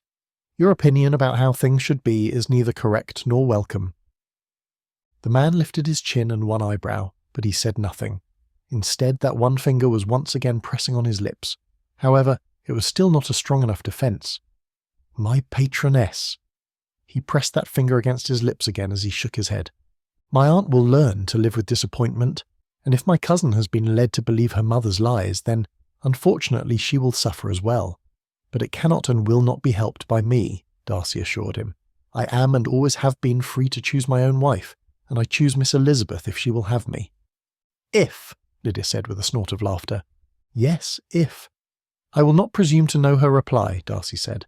"However, I do hope I know what it will be," he added with a smile for Lydia, that caused her to giggle. "I'm certain you will not be disappointed," Elizabeth said from behind Darcy. "Did you hear me?" he asked her. "I did. and I must say I am happy to be your choice. But perhaps we could take a walk anyway, and you can explain how you came to your decision, and whatever else that needs to be said can be said privately." Her cheeks were quite flushed. Mr. Bennet chuckled. "I do think that is best." He gave Darcy's shoulder a pat before leaving him at the doorway with Elizabeth and going to take the seat that Bingley had vacated. "You are welcome to double our joy, Mr. Bingley," he said in a whisper that was intended to be heard by all. "Yes? Well," Bingley muttered, "Darcy and I had discussed that on our drive from Netherfield." "And you did not tell me?" Mr. Bennet directed this question to Darcy. "It was not mine to tell," Darcy replied. "No, I suppose it was not, but still—" He let the thought fade into the room without being uttered. Instead, he smiled and winked as he said, "Be off with you and do what must be done." Darcy gave a nod, and taking Elizabeth's hand led her to Longbourn's door, which Mr. Hill opened just as a carriage could be seen entering the driveway. Chapter 14. The carriage that Elizabeth had seen upon exiting the house with Mr. Darcy fairly flew up the driveway. Who drove their carriage in such a fashion on a private lane? She was certain she'd never seen such a thing before. "Are you expecting visitors?" Mr. Darcy asked her, as they headed toward the garden. "I was not told of any, and my mother is not one to keep that sort of news to herself." She looked over her shoulder at the carriage, which had now come to a stop in front of Longbourn. "It looks to be a rather expensive equipage." At this, Darcy turned toward the front of the house, and Elizabeth saw his eyes close and his jaw clench. "Do you know who it is?" she asked. He nodded and blew out a breath. "Has your cousin sent any letters to his patroness?" Elizabeth's eyes grew wide as she looked between Darcy and the carriage, where steps were being hastily put in place. "Is that your aunt's carriage?" Again he nodded. "Did you see any letters being posted?" She shook her head. "But it may have been done when I was not around to notice it." She pressed her hand more firmly against Darcy's arm. "We will weather this." He smiled when he looked at her, but his eyes still held worry. "Say you will marry me." There was a pleading tone to his voice. "Before you meet my aunt, say you will marry me." "Do you think that I will be put off by an unreasonable relation?" She had not thought he had so little faith in her resolve to be his wife, and did he not already know that she was capable of tolerating relations of the annoying sort? Not even after meeting Mr. Collins?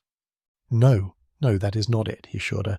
"I just need things settled in a rather permanent fashion before I confront her. I know this is not how you deserve to be asked, nor is it the best place to come to an understanding, but—" He blew out another breath and looked excessively troubled.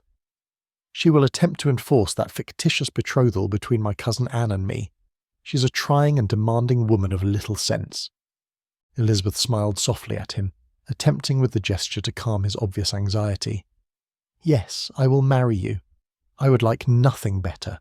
You may think of this as my formal promise." She motioned to Jane and Bingley, who were just at the edge of the garden, waiting to see what would become of the carriage. Jane, with Bingley close behind her, immediately came to join Elizabeth. "That carriage belongs to Mr. Darcy's aunt, and I have just given Mr. Darcy my word that I would be his wife. Can you both stand as witnesses to this?" "Do you need a witness?" Mr. Bingley asked in surprise. "This is Lady Catherine de Bourgh," Darcy said with a pointed look at his friend. "Elizabeth is wise to make the request." "We have no papers, and my father has not yet announced anything," Elizabeth added. "Unhand that woman," her ladyship cried as she exited her carriage. "You will come to me directly. I have need of you, Darcy." "We should all take a turn of the garden," Bingley muttered, drawing a chuckle from Darcy. "I would take you up on that idea, if it would not make matters worse, and put Elizabeth's family in the path of the storm," he said before looking down at her. "I will go to her as she demands, but I will not unhand you unless you wish it." "I am not afraid of a little trouble," Elizabeth replied with a smile. "This will be a great deal more than a little trouble," Darcy cautioned. "It will be quite ugly." "I will still stand with you," she assured him, with no little amount of firmness, though her nerves were fluttering. "Unhand that adventurer at once." Lady Catherine turned toward Darcy rather than the house. "You are not free to marry," she continued as she stomped her way towards him, at precisely the same time that he and Elizabeth walked towards her. "Unhand him?" Darcy's aunt had now turned her attention to Elizabeth. "I do not know at what you are playing, but you will not steal my daughter's betrothed." "I am not betrothed to Anne," Darcy said. Lady Catherine stopped walking and smiled like a cat about to devour an unfortunate mouse. "Yes, you are, and I will make you pay if you breach your promise." She tapped some envelopes she held against her hand. "Your father and mother would be excessively disappointed to see you playing court to the likes of this." She waved her hand in a circular fashion in Elizabeth's direction, as if searching for an insult that was appropriately scathing. "I say, Lady Catherine," Richard called as he trotted towards them. "I did not expect to see you until spring. You're in luck, though, for not just Darcy and I are here, but Georgiana is in the sitting room." Lady Catherine's attention was turned from Darcy and Elizabeth for a moment, but only a moment.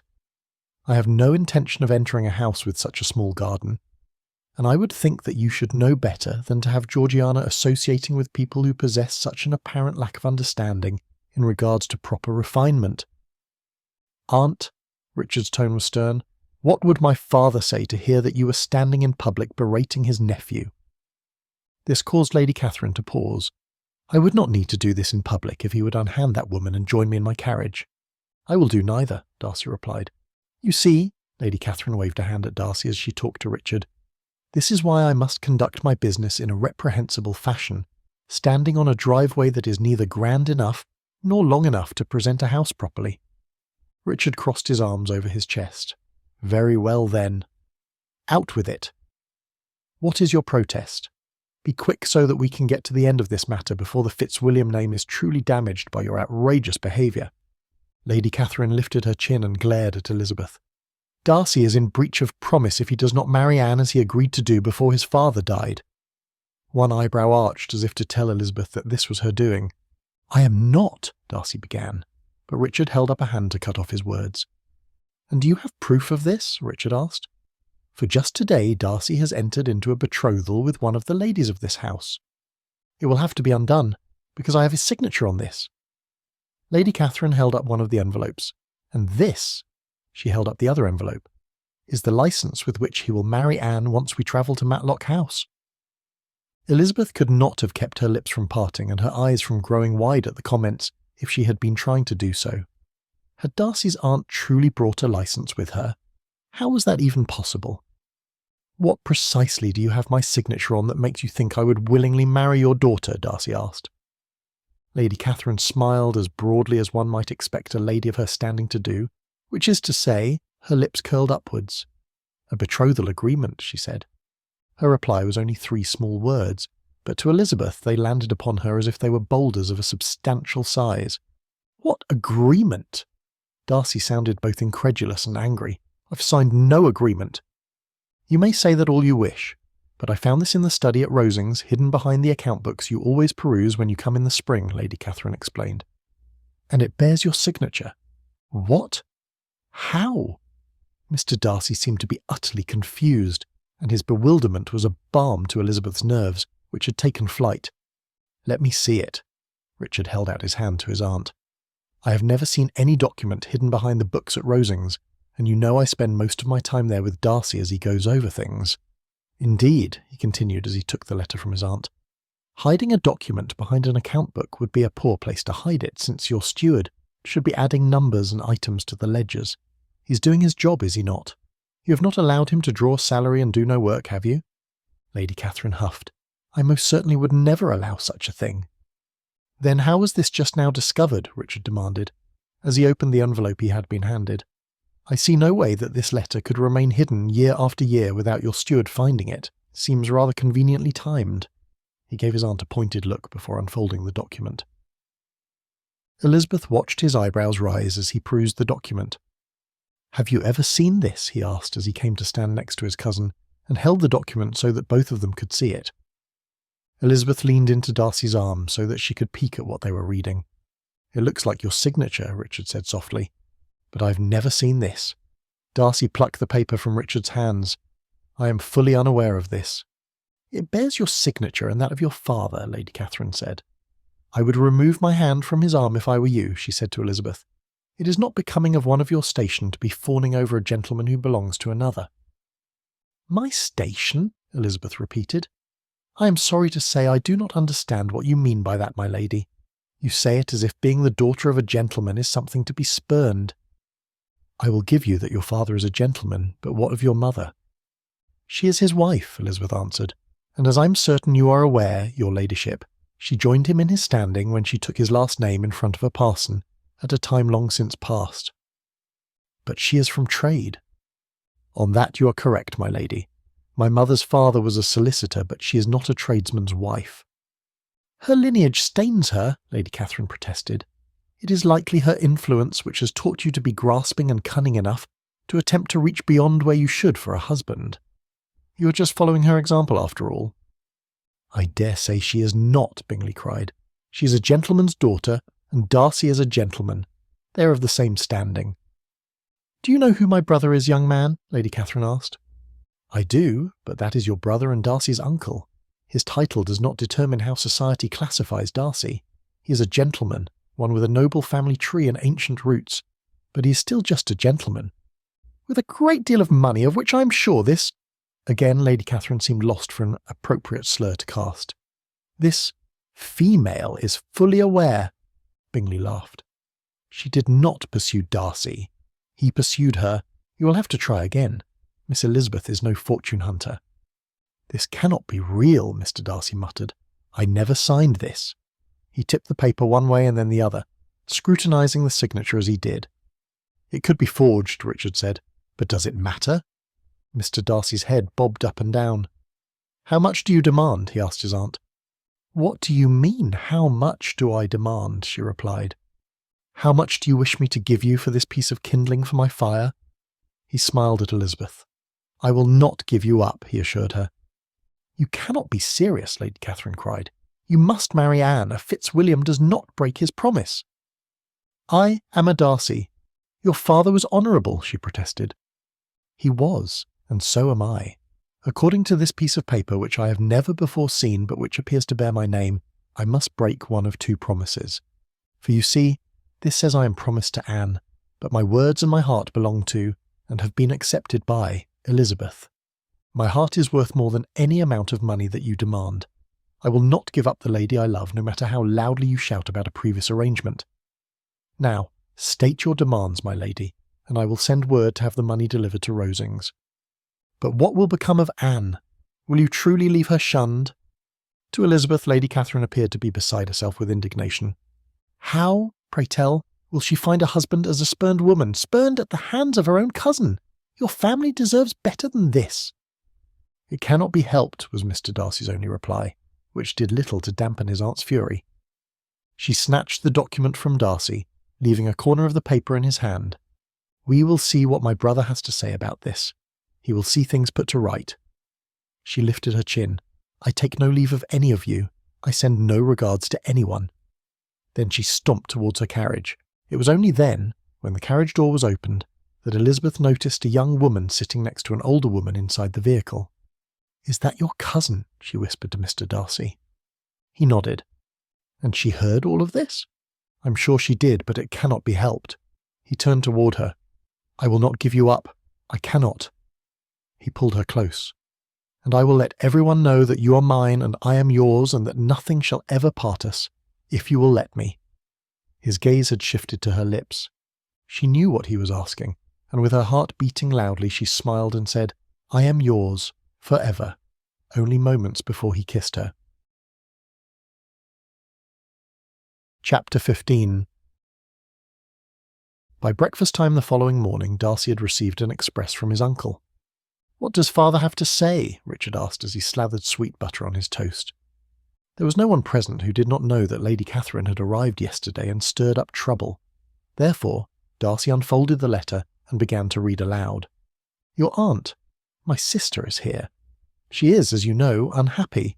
But then, when is she not? Richard chuckled as Darcy continued reading. I am to scold you most severely for having the audacity to fall in love with, and I quote, some nobody from an estate that is far too small to produce anything good. Darcy shook his head and blew out a breath before taking a sip of his tea. It seems, he said to Richard, that our aunt truly does not want me to ever visit her again. Richard inclined his head in acceptance of the comment as he said, she should know that disparaging those whom you count as dear is the surest way to not meet with success when hoping to sway you. His gaze moved from Darcy to Bingley's sisters, who had stopped whatever conversation they were having when Darcy had started reading. Both Louisa and Caroline had been, more or less, agreeable to how things stood with Darcy not being available as an option for Caroline's future. But Richard's warning was likely wise anyway. There are a great many things that Aunt Catherine should know, but does not, Darcy agreed, and then turned his attention back to the missive. I will not lie, Darcy. This document that she has in her possession looks damning. We will, of course, need to deal with it, but I have been made perfectly aware that you are not in favour of holding to the agreement as written. Darcy huffed in disgust. Because I did not sign it, he replied to his uncle's letter. It is odd, is it not, that she found that document at such a fortuitous time? It was not the first, or even the 6th time that Richard had said something similar since yesterday afternoon, and Darcy knew that it would not be the final time that it would be said until they solved the mystery of how that document had lain undetected, in plain sight, for so many years. Indeed it does, Darcy agreed as he scanned the rest of the letter, which was only a line or two. Your father will be here in time for dinner. I am to advise my host that he and his wife will require accommodations, and I am to present Elizabeth to him before he sits to eat. If I wish to invite her father and family to dine with him, it would be welcome, but he has deferred that decision to me. Bingley clapped his hands. That is excellent news. Send an invitation to Longbourn right away. I will see that the cook knows to prepare for a dinner party. A dinner party? Caroline cried. One cannot just decide in the morning to have a party in the evening. The preparations for such a soiree can be extensive. It is as if our brother has never seen how much work goes into such a thing, Louisa agreed. It is enough that we will have to prepare for guests. She favoured her brother with a withering look before turning to Darcy. Did my lord say if his sister was to be in his party? Darcy shook his head. He did not. Louisa's eyebrows rose. I suppose we shall just have to prepare in case she is. She turned to Caroline. This is why gentlemen should not be in charge of arrangements. They so often forget things which are of great importance. Oh, yes, indeed, Hurst said drolly from behind his cup of coffee. We men are such forgetful creatures. It is a wonder we survive when left alone. While Richard chuckled softly at Hurst's words, Darcy knew that Louisa was correct. They should prepare as if they were going to be hosting the full Fitzwilliam family, minus the Viscount, that is. If Lady Catherine does accompany Lord Matlock, she will have my cousin Anne with her, he said. It is best to prepare for 4 guests from town with their servants, and 8 from Longbourn for dinner. He gave a nod to Bingley, who scampered from the room to find his cook. I will extend the invitation to the Bennets and their guest in person, just as soon as your brother is available to accompany me, he continued, looking first to Louisa and then Caroline. May I join you when you go to Longbourn? Georgiana asked. Darcy smiled for the first time since he had awoken. I would be delighted to have you go with me. After all, I could not with a clear conscience deny you such a pleasure. At this, Louisa snorted, and then, after being glared at by her husband, she coughed. Pardon me, she said. There must be some dust in the air. Ah, yes, Richard said with a small chuckle. Dust in the air can be quite unsettling to the system. He rose from his place. I think I shall prepare myself to accompany you, Darcy. Do not leave without me. I will make sure he remembers. Georgiana cast a teasing look in her brother's direction. And I will be glad for the reminder, he replied. There is a good bit on my mind at present. He finished his tea and upon returning his cup to the table asked, Are you finished? Georgiana shook her head. I will be soon, but please do not feel as if you have to wait for me. Are you certain? He was not sure if leaving his sister with Caroline and Louisa was the best thing to do. Hurst cleared his throat, catching Darcy's attention. When Darcy made eye contact with the fellow, Hurst gave a small nod of his head and then tilted it toward the door. Darcy gave a nod of his own in acceptance of the offer to see that Georgiana was treated well in his absence, and only then left the room. If Collins did not send any letters to Aunt Catherine, Richard whispered when Darcy entered the hall, how did she know that you were calling on someone? I do not know, but Darcy had to admit that it was a good question. I thought you had gone to prepare to make a call. I have. It is just that I needed to speak to you before I did, and I did not wish to talk about this in front of the others, Richard explained, as he fell into step with Darcy and began to ascend the grand staircase. You realise, of course, that there is only one other person who would be interested in seeing that supposed betrothal of yours enforced, for there is only one other person who knows about it. Darcy's brow furrowed. Do you mean one of Bingley's sisters? They were catty and conniving at times, but he could not see either of them causing a stir like this, for it would do nothing to create an opportunity for Caroline to shift her attentions from Mr. Warren back to Darcy. No, not them. They seemed quite happy with how things were left between Mr. Warren and Miss Bingley after the ball. There is someone else, a thoroughly rotten scoundrel who would do anything to see your name tarnished and your happiness destroyed. The comment brought Darcy's movement to a stop. Wickham? The thought was startling, but not without merit. Richard nodded slowly. He knows the details better than anyone other than you, me and my father, and as Miss Mary mentioned yesterday while we were discussing the possibility of the papers being falsified, it would need to be someone with at least a little knowledge of how legal papers were crafted. I had not thought that Wickham attended even one lecture on the law, or completed enough of his schooling to have learned anything, but his father, who, being an attorney before he was Pemberley's steward, was well versed in drawing up documents for my father, Darcy concluded, and Wickham likely saw enough to learn what was needed should he ever need it. Precisely, Richard said. I would not be surprised to discover that the man can sign a paper with your name, or that of your father. He's good at playing a part. Why would he not also be good at pretending while holding a pen? Darcy blew out a breath. There seemed to be no getting rid of the pestilence which was George Wickham. But why would he do something like this? It made little sense. There was no sum of money to be gained. What does he get from the arrangement? He asked, putting his misgivings into words. Richard shrugged. Perhaps he hoped to separate you from Miss Elizabeth before you were betrothed, or perhaps he thought you would be duty-bound to commit to an arrangement that would see you miserable for the remainder of your days. Those did seem like reasonable motivations, but Wickham had always been about gaining money and position above all else. There is no monetary gain for him in it, Darcy protested. At least, none that we can see, Richard amended. His cousin had a point. It was best not to cast aside the idea because a trail to ill-gotten gain was not obvious. Wickham's motivation could purely be to cause misery. Perhaps he thinks that if you're miserable, then you might be more inclined to be generous to him, Richard suggested. That makes no sense. If anyone knows that I'm less agreeable when miserable than I am when in a good humour, it is George Wickham. I suppose that is true, Richard agreed, but he fancies himself a charmer of one and all, and it might be your wife on whom he hopes to ply his wiles.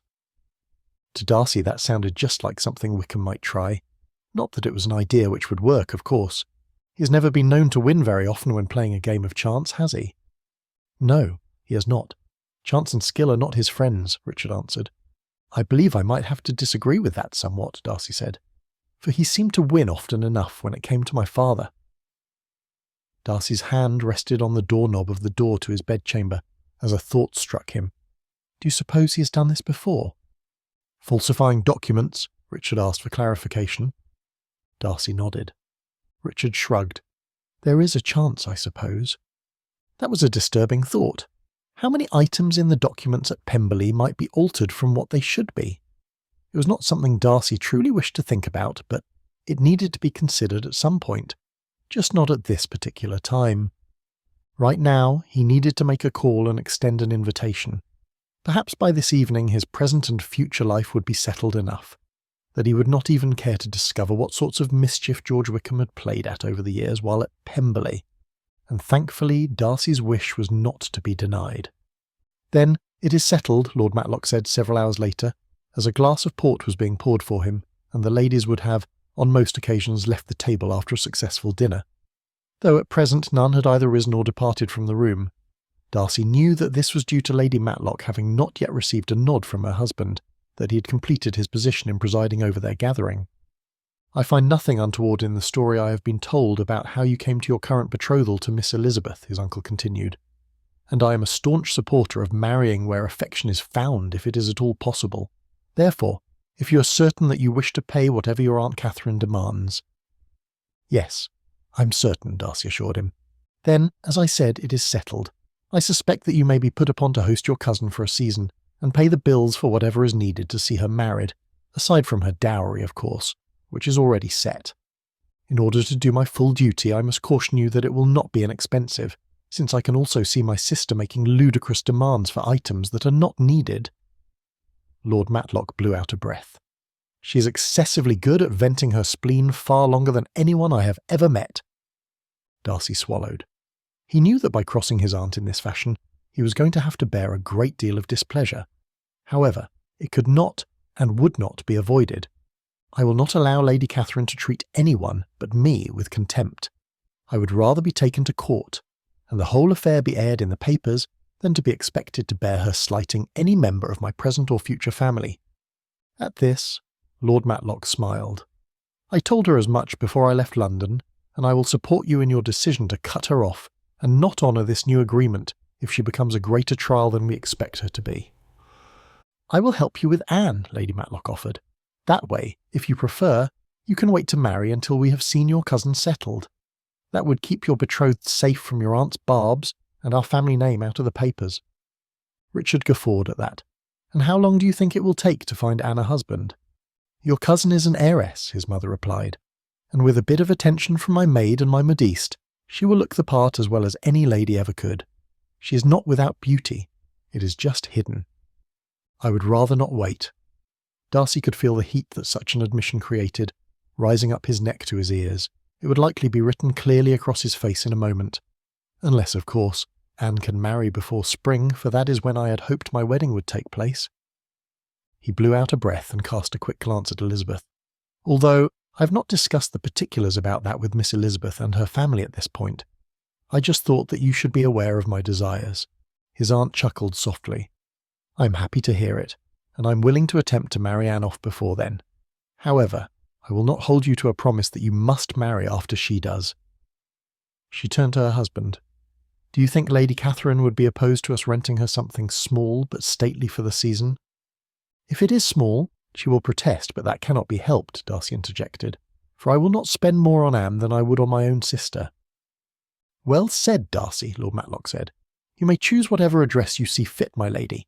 He turned to Elizabeth's father. "Now, Mr. Bennet, I believe we will forego tradition and retire to the drawing-room with the ladies, for you look to me to be a gentleman who might enjoy playing a game of chess. You have one, do you not, Bingley?" "I will see that it is set up," Bingley assured him, "and I would be happy to discuss whatever is on your mind while we shuffle pieces around the board," Mr. Bennet said. Lord Matlock smiled and rose, indicating that it was time to adjourn to the drawing-room. "Please do not feel you have to hurry from here to there, just because I am eager to play a game of chess and get to know Darcy's future father-in-law. Informality is no offence to me." He looked at Darcy. "I expect you to remain here for a few minutes with Miss Elizabeth, as it would be best if we have some details regarding your wedding sorted out before I return to town tomorrow to face your aunt." That did seem like a good idea, and Darcy was more than happy to spend time with Elizabeth alone rather than in company. "Your uncle does like arranging things, does he not?" Elizabeth asked once the others had left the dining-room.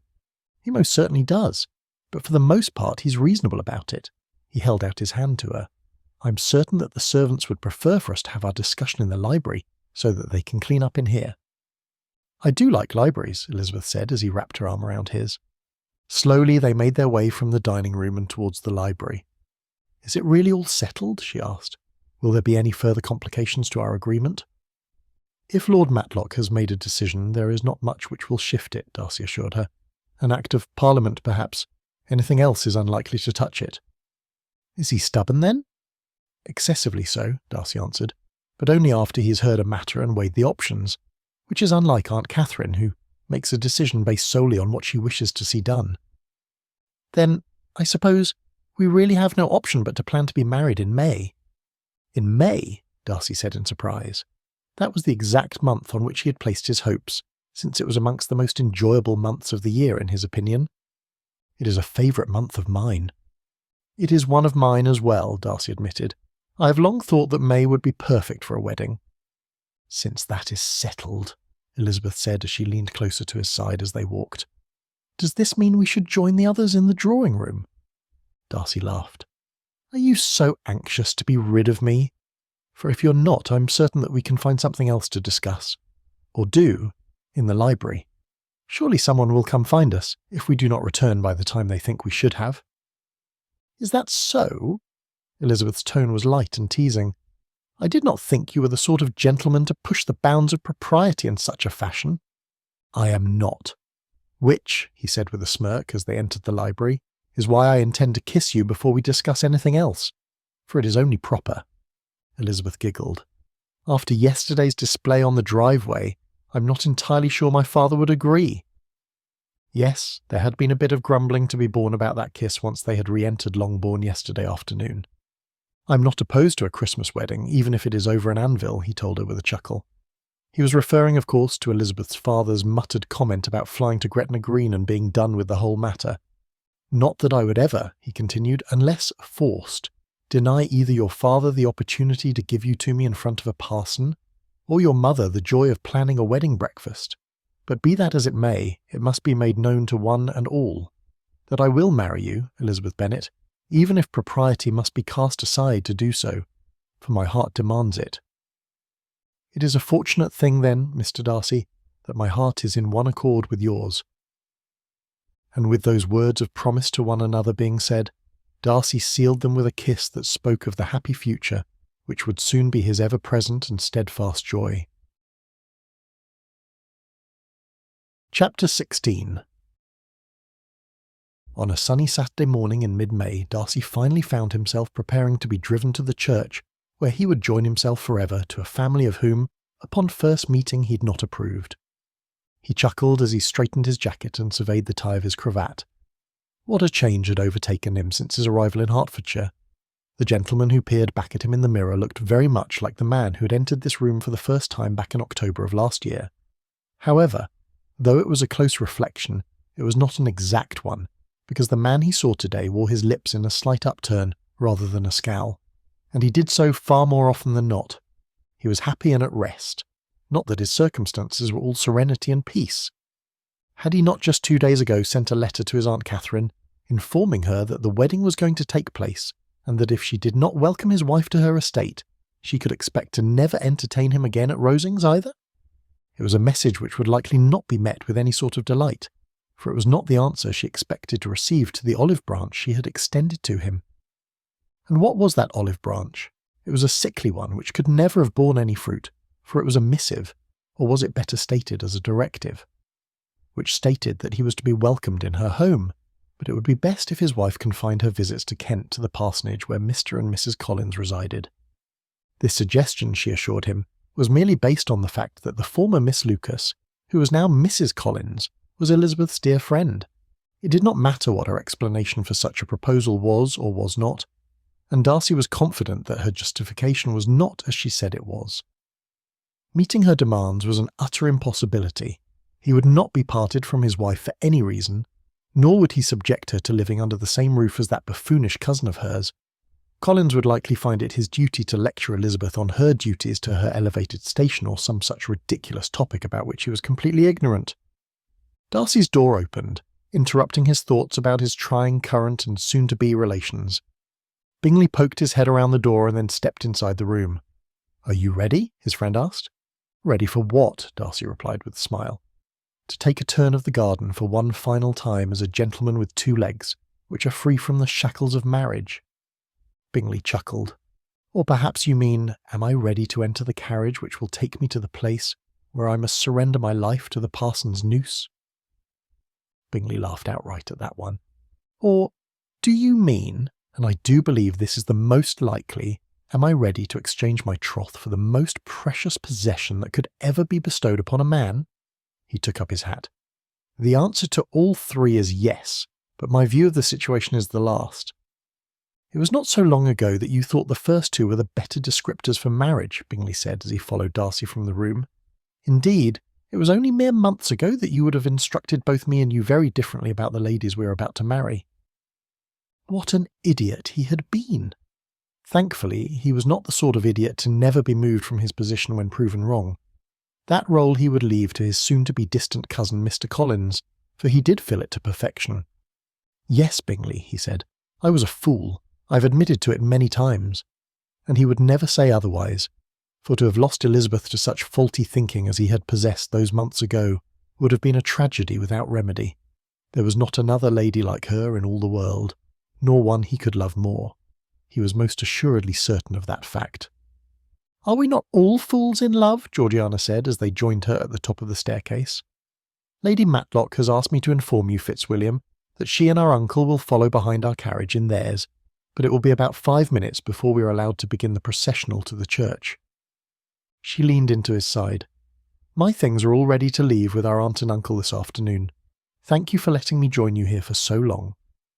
She looked around Darcy to Bingley. "My gratitude is to both of you. I have so enjoyed getting to know my new sisters." Over the course of the past several months, Georgiana had become quite good friends with all the Bennet sisters, and Darcy was happy to see that, instead of the youngest Bennets influencing his sister's behaviour, they had been influenced by her. There was still room for improvement, especially where Miss Lydia was concerned, but even she had risen to new heights of decorum so that she could be thought of as a lady of refinement. Darcy nearly chuckled out loud when the thought that he looked forward to seeing how she improved over time crossed his mind. "It has been a pleasure to host you," Bingley assured Georgiana. She tipped her head in acceptance of his compliment. "I also must thank you, Mr. Bingley, for forcing my brother to discover his heart." "My heart was not missing," Darcy grumbled, though he had to admit that it had been sadly misdirected. "It was frozen," Bingley taunted, "locked away behind an icy shell." Darcy rolled his eyes and sighed. He was never going to hear the end of how Bingley had helped him find his wife. "I am happy for the results no matter how you wish to think of your help," he said to his friend. "And I am just as happy as you," Bingley agreed as he motioned toward the door. "Shall we enter our carriages? I'm ready to ride at my brother's side for the final time." Georgiana was smiling, but her eyes glistened with unshed tears. Darcy's brow furrowed. The thought that his marrying caused his sister sadness pierced his heart. "Are you well? I'm sure there will be times when you will ride beside me in the future." She laughed. "I am perfectly well. Indeed, I am so happy that my delight threatens to spill out of me." She brushed at the corner of one eye. "I could not wish for my place as your foremost responsibility to be given to anyone who is more worthy and welcome to take it. I love Elizabeth nearly as much as you, and I'm certain she will let me ride next to you when it is my turn to stand before the parson." He closed his eyes and shook his head. "That is not something about which I wish to think, not even on a day as wonderful as this one." "Ah, but it will not be long before you must," Bingley said. "Just call on me if you need help. As you know, both my sisters are now married, and seemingly happily so. It is quite surprising and not at all a bad thing," Darcy chuckled. "I think my parting with Georgiana will be less of a relief than your parting with Caroline ever could have been." Bingley shrugged. "I suppose you're right." "I know that I am right," Darcy replied, before helping his sister into his carriage. "And I will have you know that I am nearly to the point of being able to face the inevitable parting between my sister and me, with almost equal parts anticipation and dread." He looked at Georgiana. "Whether anticipation will ever outshine the dread depends solely upon the gentleman who captures your heart. He must be worthy of it." "He will be," she assured him, as he climbed into the carriage and took his seat next to her. Then, taking up his hand, she added, "I have had, and continue to have, the best example of what a worthy gentleman is, in you. I did not always know it, but I do now. And watching you with Elizabeth has taught me a great deal about what love should look like. It is far more than just a passing fancy and a fluttering heart. It is stalwart and steady, even when Aunt Catherine is being ridiculous.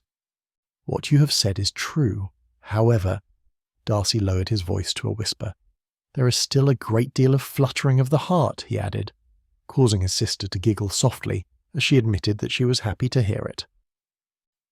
"Oh, for the love of all that is good," Darcy cried 20 minutes later, as his carriage drew to a stop in front of the church. "What is he doing here?" he asked as he exited his carriage and looked from Wickham to his cousin, who stood beside the man.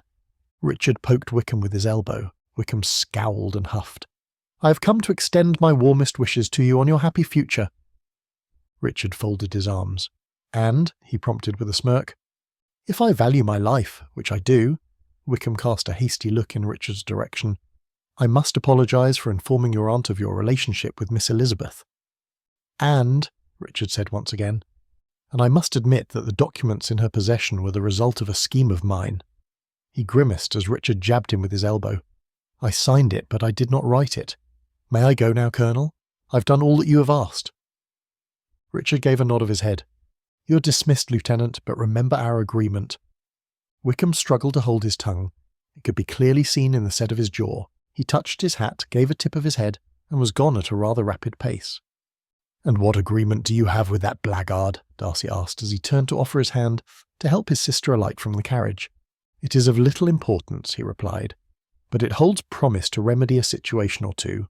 You do not need to know about it now. Today you must only think pleasant thoughts, for it is the happiest day of your life until you have children. At least, that is how my mother has always referred to her wedding day." Darcy's eyes narrowed. Richard looked far too happy for having been in Wickham's company. "In all my life, I have never seen you this content to have been anywhere near Wickham. It makes me worry." Richard clapped him on the shoulder. "There is nothing to worry about. I have gotten the better of the fellow once and for all, unless he suddenly becomes more stupid than he has ever been before. However, I do think that would take a terrific blow to the head. Forgery is not something a magistrate would view leniently now, is it?" He patted his breast, which made a crinkling sound. His eyes twinkled. "Did you know that Wickham thinks his luck with cards is better than it actually is?" "I think everyone knows that upon playing with him once," Darcy answered. "I assume your agreement is in writing?" "Something like that," Richard said. "Shall we enter, or do you wish for father and my brother to go first?" "We must wait," Darcy replied. Bingley nodded as he added, "Lord Matlock gave us specific instructions." Richard chuckled. "He does like to order and arrange things. It is too bad he was not a second son. He would make a fine commander." As they stood waiting for Lord and Lady Matlock, along with the Viscount and his lady to join them, an unexpected but familiar carriage drew alongside where Darcy's carriage stood. Darcy sighed. "Can I not marry Elizabeth without dealing with every troublesome person before doing so?" Bingley chuckled. "Caroline has already arrived, and she and Louisa are unlikely to cause any sort of stir, so I believe the answer to your question is no." Darcy levelled a hard stare at his friend. "Nephew," Lady Catherine said as she approached Darcy, "I have not come to your wedding, nor will I attend your breakfast. However, I am here to make known your dishonourable nature to the parson." Richard caught her by the arm before she could take more than a step further towards the church. "I believe father would like you and our cousin Anne to sit with him and my brother." She pulled her arm away from Richard with a quick jerk. "I am not here to watch the man who jilted my daughter marry another." "He has paid you handsomely for the privilege to break the forged agreement that you found," Richard countered. "It was not forged," Lady Catherine cried. "I am not a criminal." "No, you're not, but others could be. I have proof that the papers you found were not as they appear." Lady Catherine blanched. "Do you indeed?" Richard nodded. "I do. But it is not something we need to make public knowledge. Anne has had a wonderful season in town. I hear tell that she has had several gentlemen show marked interest in her. It would be best if we just let things lie as they are rather than stirring up controversy and causing her chances to be tarnished. Mother seems to think we will be attending another wedding in the near future." Lady Catherine lifted her chin. "My daughter is a prize." "Yes, indeed." Richard patted his breast again and winked at Darcy. "She is so much of a prize that some would wish to better their chances of securing her in any way possible." Darcy's brow furrowed. Had Wickham been attempting to somehow worm his way into a marriage with Anne? Richard shook his head and said a soft, "Not him," as if he knew what Darcy was thinking. "Someone willing to pay for a couple of signatures," he added. Ah, that explained it somewhat, and he looked forward to hearing the full tale surrounding that. "Excellent, excellent," Lord Matlock said as he joined the assembled lot near the door to the church. "The Bennets are just behind me, so we must order ourselves appropriately and enter before the bride arrives." He clapped his hands before rubbing them together and adding, "My, you look lovely today, Anne. I hope you will be taking notes on this wedding so you will be ready to plan your own. Who's at the top of the list as my new nephew?"